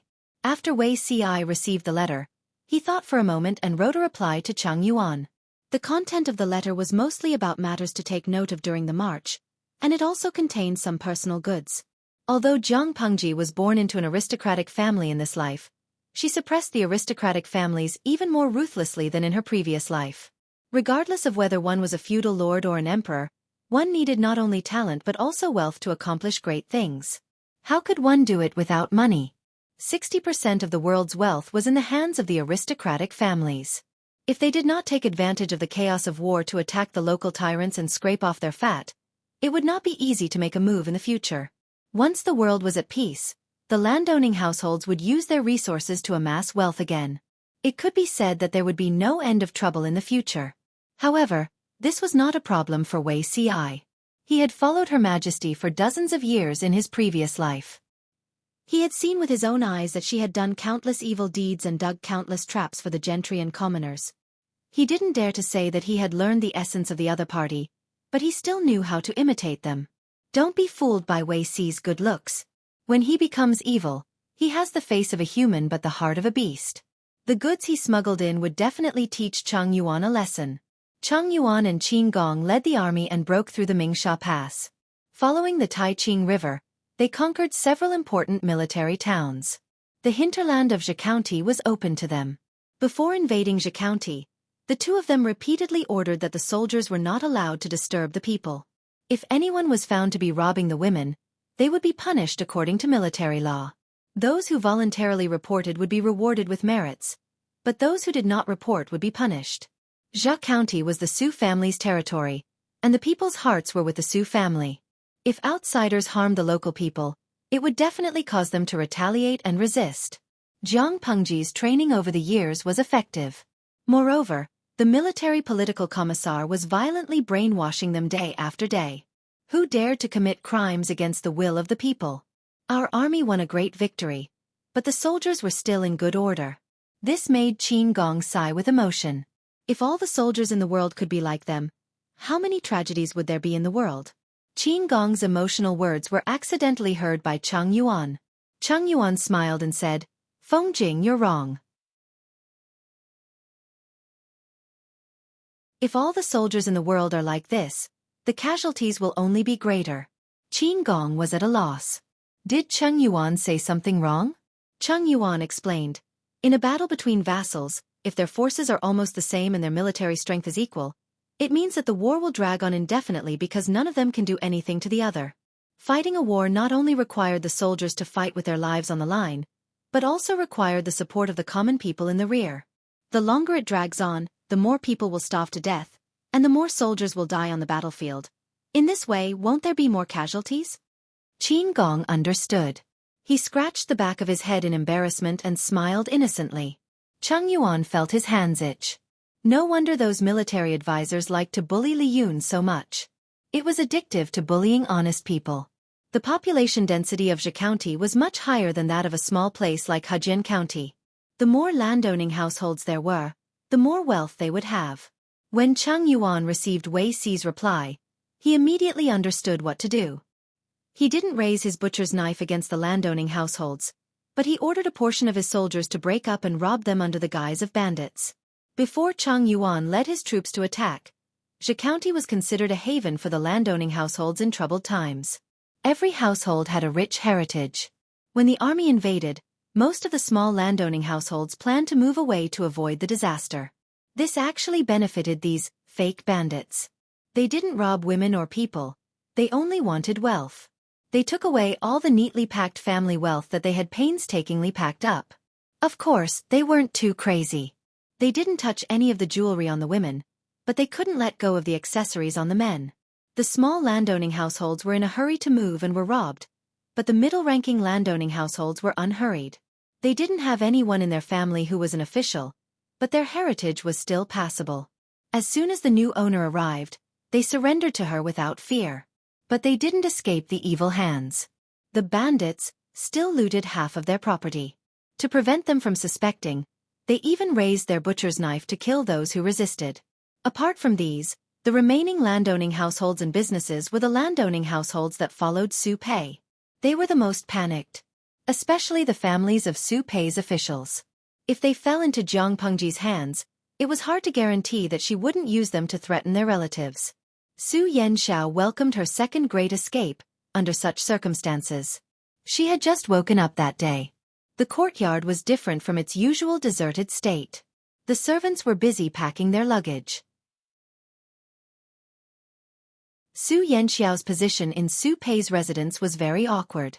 A group of cousins treated her coldly, and the female elders ignored her. She didn't care. Instead, she locked herself in the courtyard to observe mourning for her deceased mother, chanting and copying scriptures every day.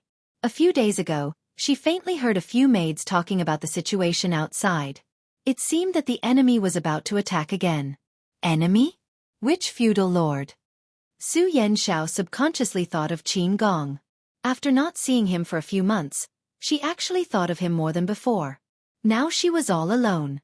Her closest blood relatives were gone. Only Qin Gong was somewhat familiar to her.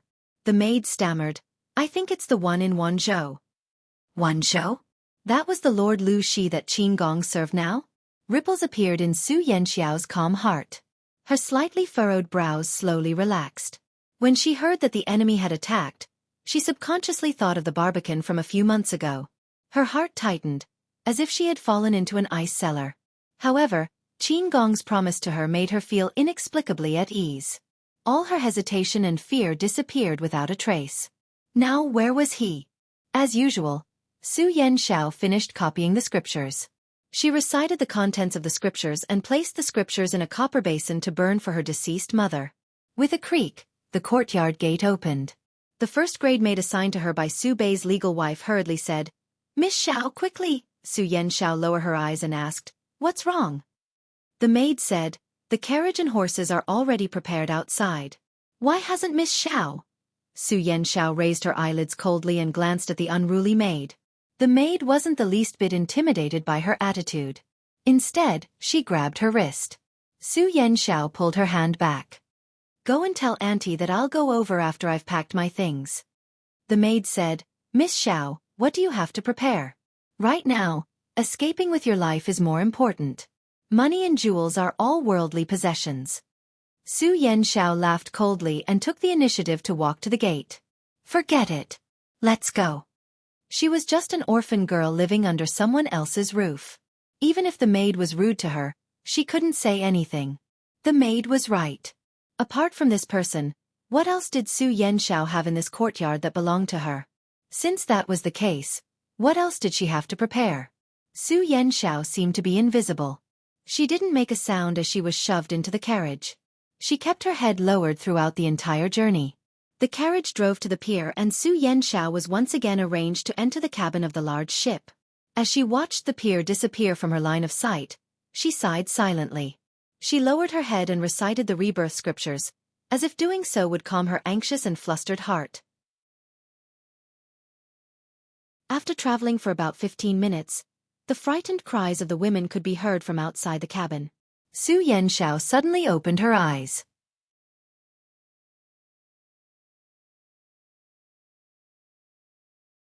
Chapter 1186. Pirates? The sound of messy footsteps pierced Su Yanxiao's eardrums. A familiar fear spread uncontrollably throughout her body. Her eyes were wide open, her fingers almost digging into the flesh of her palms, and the roots of her teeth were also trembling as her footsteps approached. Outside the cabin, the frightened cries of the women could be heard. Although she had not seen it with her own eyes, she could picture the scene in her mind just from the sound. The experience outside Mountain Urn City resurfaced in her mind once again. Su Yanxiao's limbs were as cold as ice. Clang!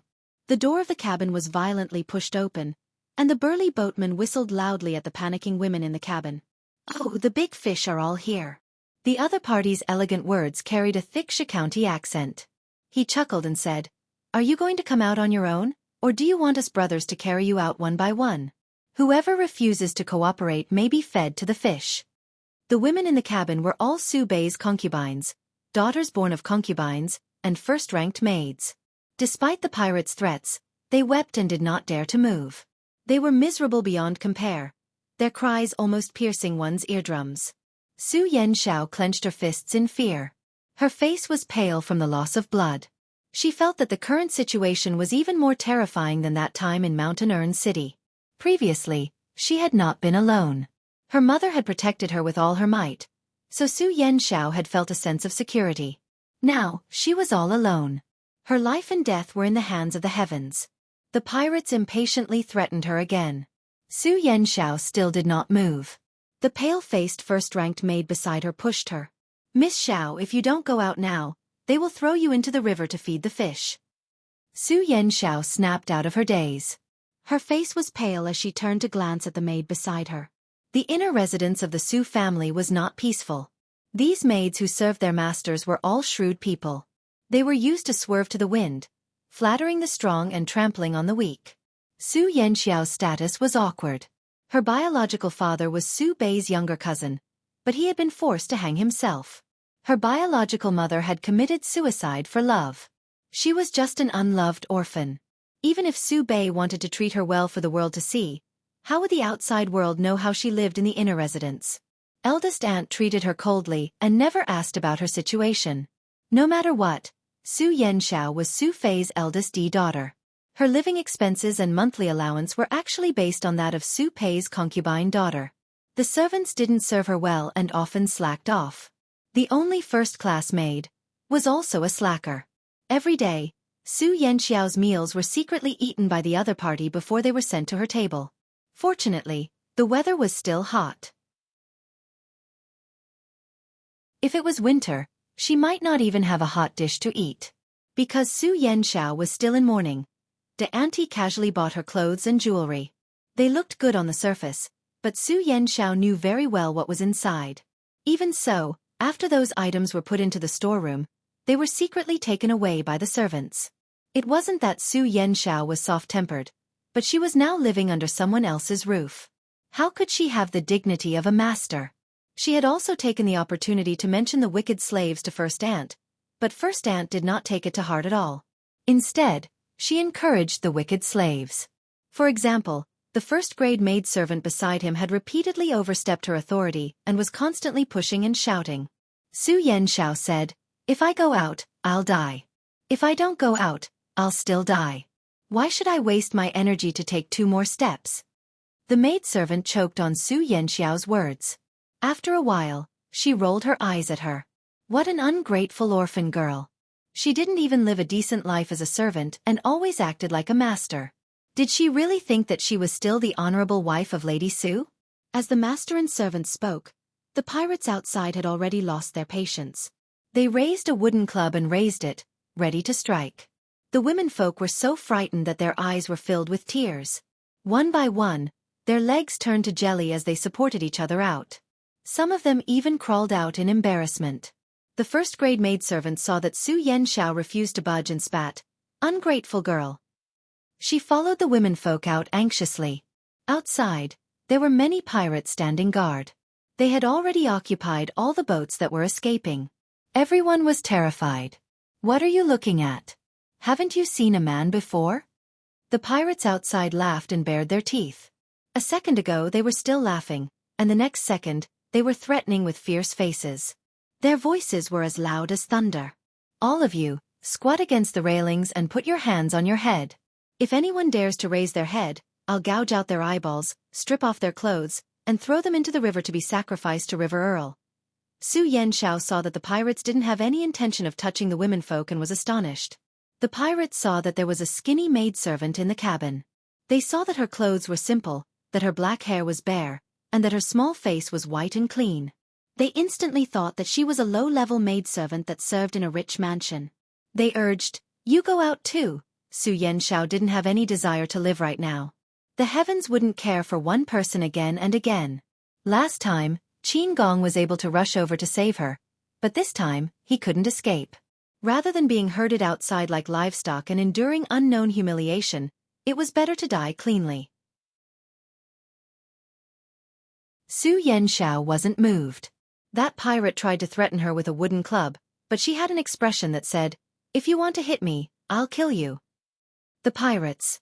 Our lives aren't easy. We're all out here to make a living. Can't we act according to the script? The pirates couldn't let her stay in the cabin. The women on these boats had special identities. If they accidentally killed someone, they wouldn't be able to explain it to their superiors. "Little girl, you're pretty tough." The pirates put away their wooden clubs and lifted up Su Yanxiao, who had a frightened expression on her face, as if he was lifting up a little chick. Lifting her up, the pirates even complained in their hearts. There were times when rich families didn't have food to eat. Such a good girl was starving. She was so skinny that she didn't even have 2 taels of meat left. The cold wind on the river blew against her face. Su Yanxiao's swollen mind calmed down. She was smart and thoughtful. Seeing that the pirates were standing guard orderly and didn't seem to have any intention of harming the womenfolk, she became suspicious. They didn't seem like pirates that robbed along the river. They seemed more like well-trained navy? Su Yanxiao was shocked by her own guess. What happened next made her heart skip a beat. A hand that wasn't thick, but it was hot and dry, reached out from behind and covered her mouth. The other hand pulled her back. Su Yanxiao instinctively wanted to scream. In the next instant, she opened her mouth to bite the other person's finger. The man behind her sucked in a cold breath. His other hand didn't delay and easily pulled her into the blind spot around the corner of the boat. Su Yanxiao's eyes were red. Seeing that struggling was useless, she used all her strength to slam against the railing of Class A. "Lady Su, it's me." Qin Gong had just pulled his finger out of her mouth when he saw that she wanted to jump into the river. He was so scared that his scalp exploded. Hearing the familiar voice, Su Yanxiao's body suddenly froze. However, her body still leaned forward due to inertia. The expected pain didn't come. Instead, she slammed into a wall of flesh. Su Yanxiao raised her head slightly. She saw Qin Gong's body leaning forward. He raised his palm to block her forehead, using it as a cushion. Qin Gong. Su Yanxiao felt a sour and hot feeling rush up her nose and spread to her eyes. Qin Gong wasn't wearing armor at this time. Instead, he was dressed in coarse hemp clothing. Although he didn't have his usual majestic aura, he still had the air of a dissolute knight.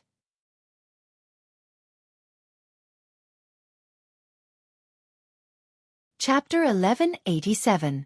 I'm here. Don't be afraid, Lady Su. Qin Gong secretly heaved a sigh of relief. He helped Su Yanxiao up and respectfully distanced himself from her. Su Yanxiao couldn't describe how she felt. The moment she saw Qin Gong, she realized that all the negative emotions that had filled her chest had vanished. She lowered her head and asked in a confident tone, "Those pirates outside, did you bring them here?" Qin Gong vaguely responded, "Yes, I was ordered to capture Duke Xinjiao's family, but there are some matters that I can't use my real identity. For example, raiding other people's property." Su Yanxiao and Su Bei had a grudge, but she was still a daughter of the Su family. She couldn't bring herself to say such things. Fortunately, Su Yanxiao didn't ask what the matters were. She only felt that the fear that had surrounded her had all transformed into a warm sense of security. "Then, will it be all right for you to appear in front of me like this?" Although Su Yanxiao was young, her temperament had matured rapidly after the series of major changes.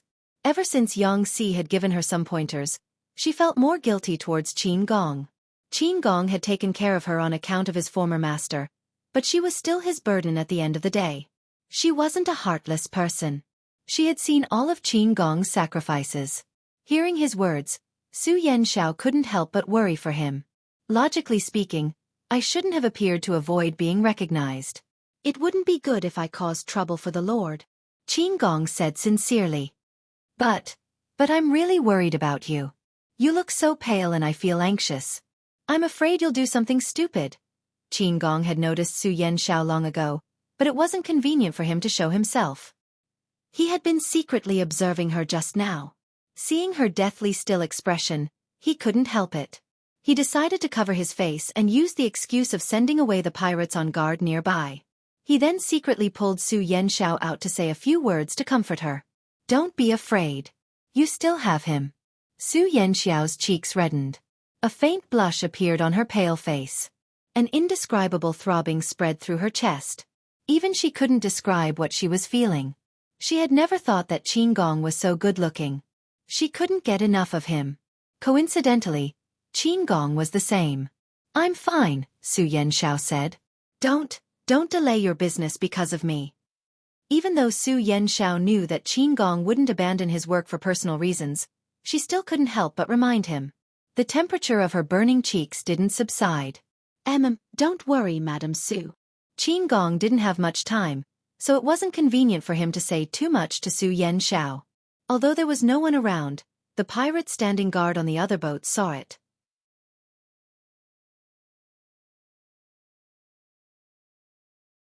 On the battlefield, there were some unspoken rules. Dukes could fight however they wanted, but they couldn't shamelessly attack their families. If a man lost in battle, that was his business.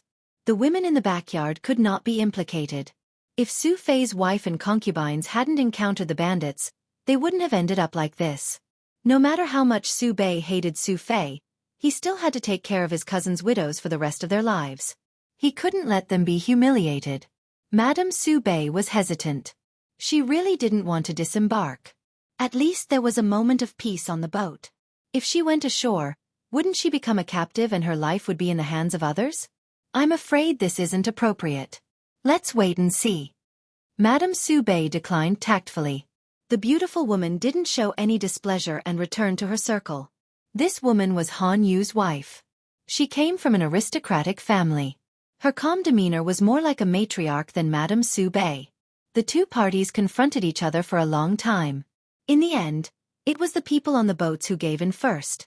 They didn't have water or food, so they couldn't hold on for long. Qin Gong sneered and sent people to send all the families back to their own residences. At the end, he mentioned one more thing. Finally, he said, there have been frequent battles recently. The bandits are running amok and disturbing the neighbors.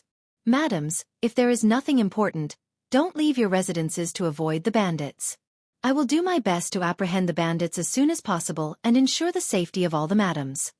Qin Gong spoke in a manner that was neither servile nor overbearing, but no one bought it. Many people were scared out of their wits. When their feet stepped on solid mud, they couldn't get used to it for a while and almost fell to the ground. Qin Gong sent people to escort them. When his gaze fell on Su Yanxiao, his eyes were filled with warmth. Cheng Yuan teased, she's young, she's really envious of others.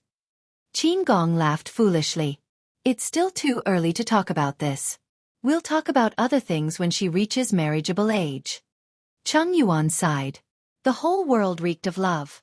Only his lord and a certain bronze frog still carried the fragrance of a single dog. Cruel. In the distance, Wei Ci sneezed. Zhang Pengji rubbed her nose. Zhang Pengji mumbled, Huang Bogeo still misses me.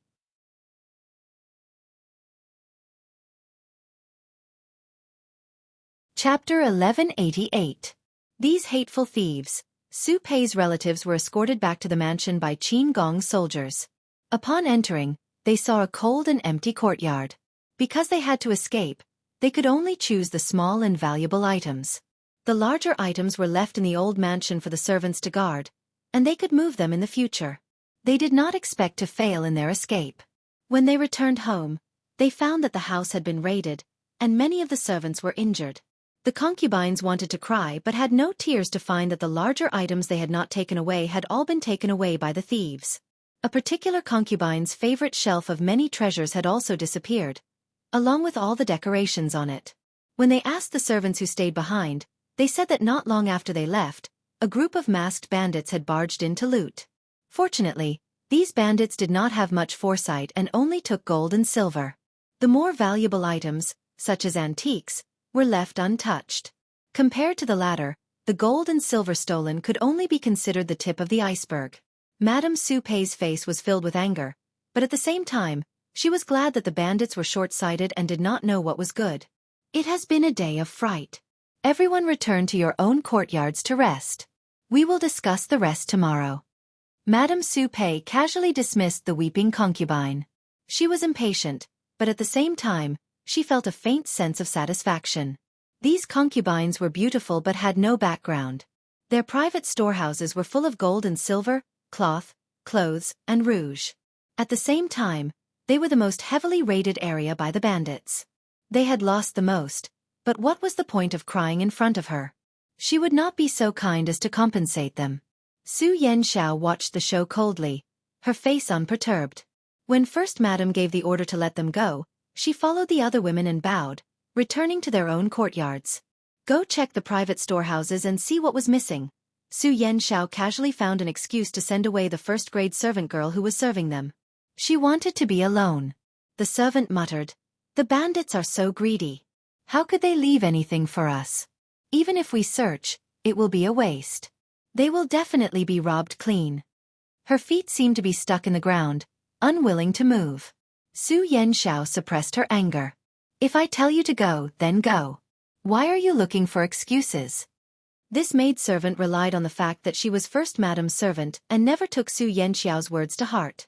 Even when she ordered her to do something, she would complain. The maid shrunk her neck, looking very timid. As soon as she turned around, a contemptuous expression appeared on her face, and the tip of her nose snorted. "She's just an orphan girl with no parents. She doesn't even have as much money as a servant girl. Why would she want to check the private treasury?" The maidservant grumbled, but she had no choice but to open the private storeroom. Although Madame Xueqi had never cared about Su Yanxiao, in order to prevent others from criticizing her, she had prepared many good things for Su Yanxiao. However, although the items were good, they were all valuable items that were rarely used and had markings on them. They were large and impractical, so they could only be placed in the private storage to collect dust. The few items that could be exchanged for silver were mostly stolen by the servants to be exchanged for money. Su Yanxiao's life in the Su residence was extremely unsatisfactory. The maidservant looked at the items in the private storehouse and exclaimed in surprise. Everyone's private stash had been ransacked by the robbers, except for Su Yanxiao's private stash, which was neat and tidy. There wasn't even a footprint on the ground.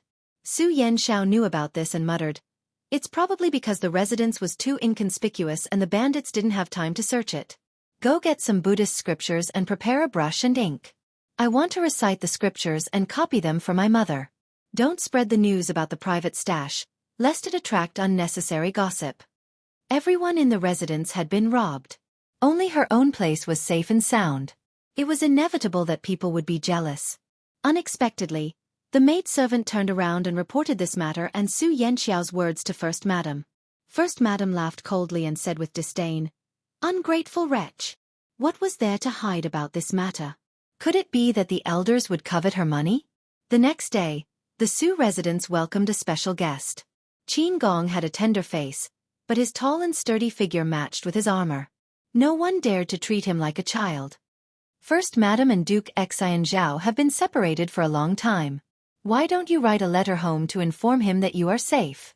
Otherwise, Duke Xianzhao will worry about the safety of his family at the front lines. First Madam's expression darkened. She glared daggers at Qin Gong. From her point of view, this was not writing a letter home to reassure Su Bei. It was clearly using his family to threaten him and force him to submit. She would not fall for this trick. First Madam said harshly and straightforwardly, "I never thought that the noble Duke of Lanting would resort to such despicable methods. Is this the behavior of a man? Using his family to threaten others? She was a man. Pfft, was she still a hero?" Qin Gong laughed. "Madam has misunderstood my master. I have no ill intentions." "No ill intentions?" Even a ghost would not believe it. First Madam refused to write a letter home. Who knew what tricks the enemy would play with this letter? Seeing that she was unwilling, Qin Gong did not force her. Although he did not show it on his face, he was secretly lamenting that this person was not as far-sighted as First Madam. The First Madam that Qin Gong mentioned was not Su Bei's wife, but Su Yanxiao's birth mother, Su Fei's wife. If she were to encounter such a situation, she would definitely write a letter home. In the letter, she would explain the situation at home in detail and comfort her husband who was fighting a war.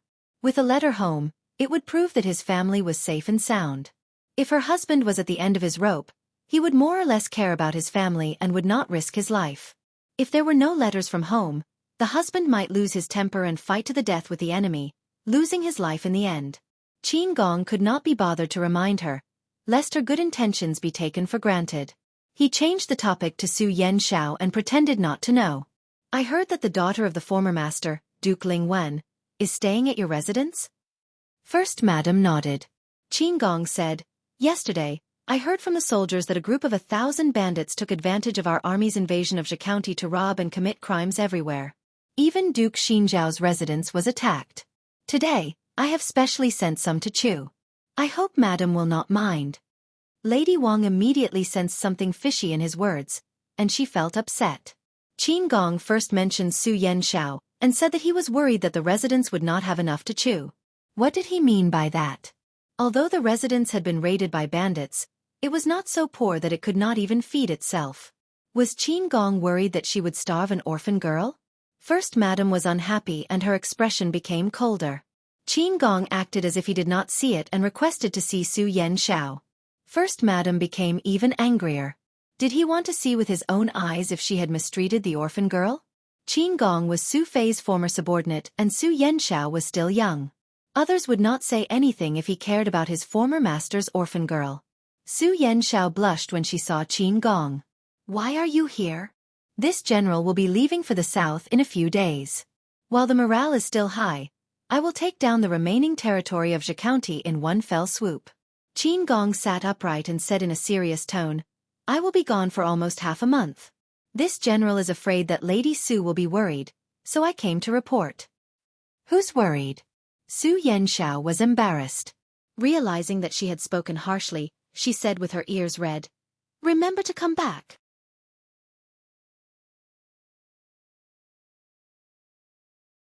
Chapter 1189. Qin Gong went to the battlefield with a peace of mind. He triumphantly conquered Xueqi County and successfully joined forces with Yang Tao. At the same time, the situation at the front line had also entered a white-hot stage. Ever since Yang Tao's news came, Jiang Pengji changed her strategy against the enemy. The battles on the battlefield became fiercer and fiercer. She used the war to deplete Su Bei and Huang Song's troops. The former exhausted the most. He could barely withstand such a high frequency of battle. His kidney ached and he felt like his body was being hollowed out. Su Bei followed Han Yu's advice and concealed the news of Mingsha Pass's fall. But this was not a long-term solution. Paper could not contain fire. When the news of Xueqi County's fall came, Su Bei's face turned ashen. The officials under his tent were even more anxious and uneasy. The soldiers were not in the mood to fight. The officials were worried about the safety of their families. The whole camp was shrouded in a gloomy cloud. Su Bei was drowning his sorrows in alcohol, trying to numb himself. Han Yu and Chung Sun saw this and were anxious. When the tent was opened, the stench of alcohol wafted out and made him faint.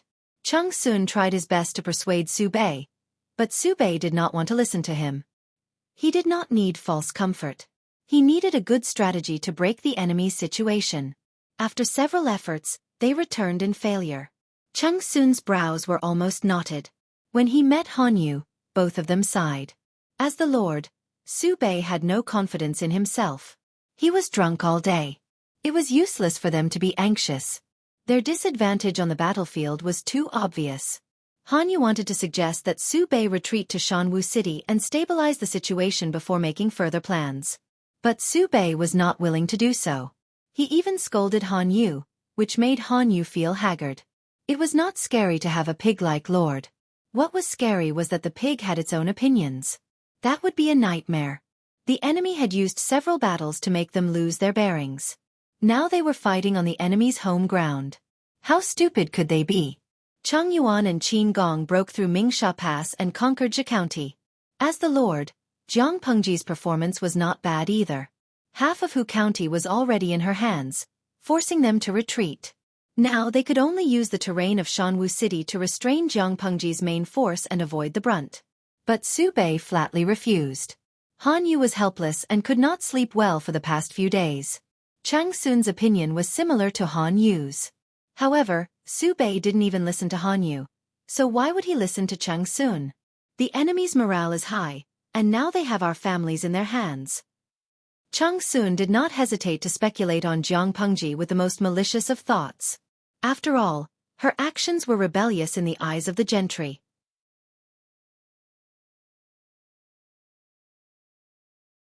No matter how unwilling he was, he had no choice but to listen to Han Yu's suggestion and retreat to the Barbican.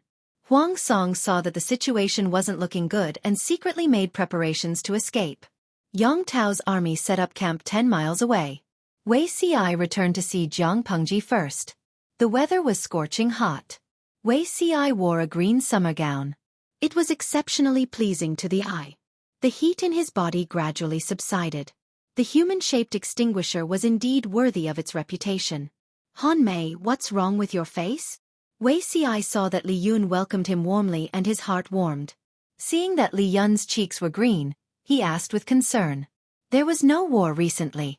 Su Bei's side had repeatedly avoided battle. Logically speaking, Li Yun shouldn't have any new injuries.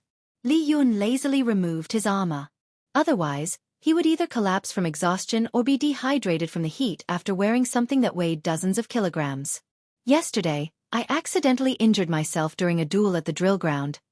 Wei Ci understood. This injury must have been caused by the Lord. Throughout the entire camp, apart from the commander-in-chief Fu Wang who was stationed at the rear, only the Lord had the strength to beat up Li Yun. Is the Lord in a bad mood recently? Li Yun trembled and asked, how did Zixiao know? The Lord rarely appears at the drill ground, let alone duels with others.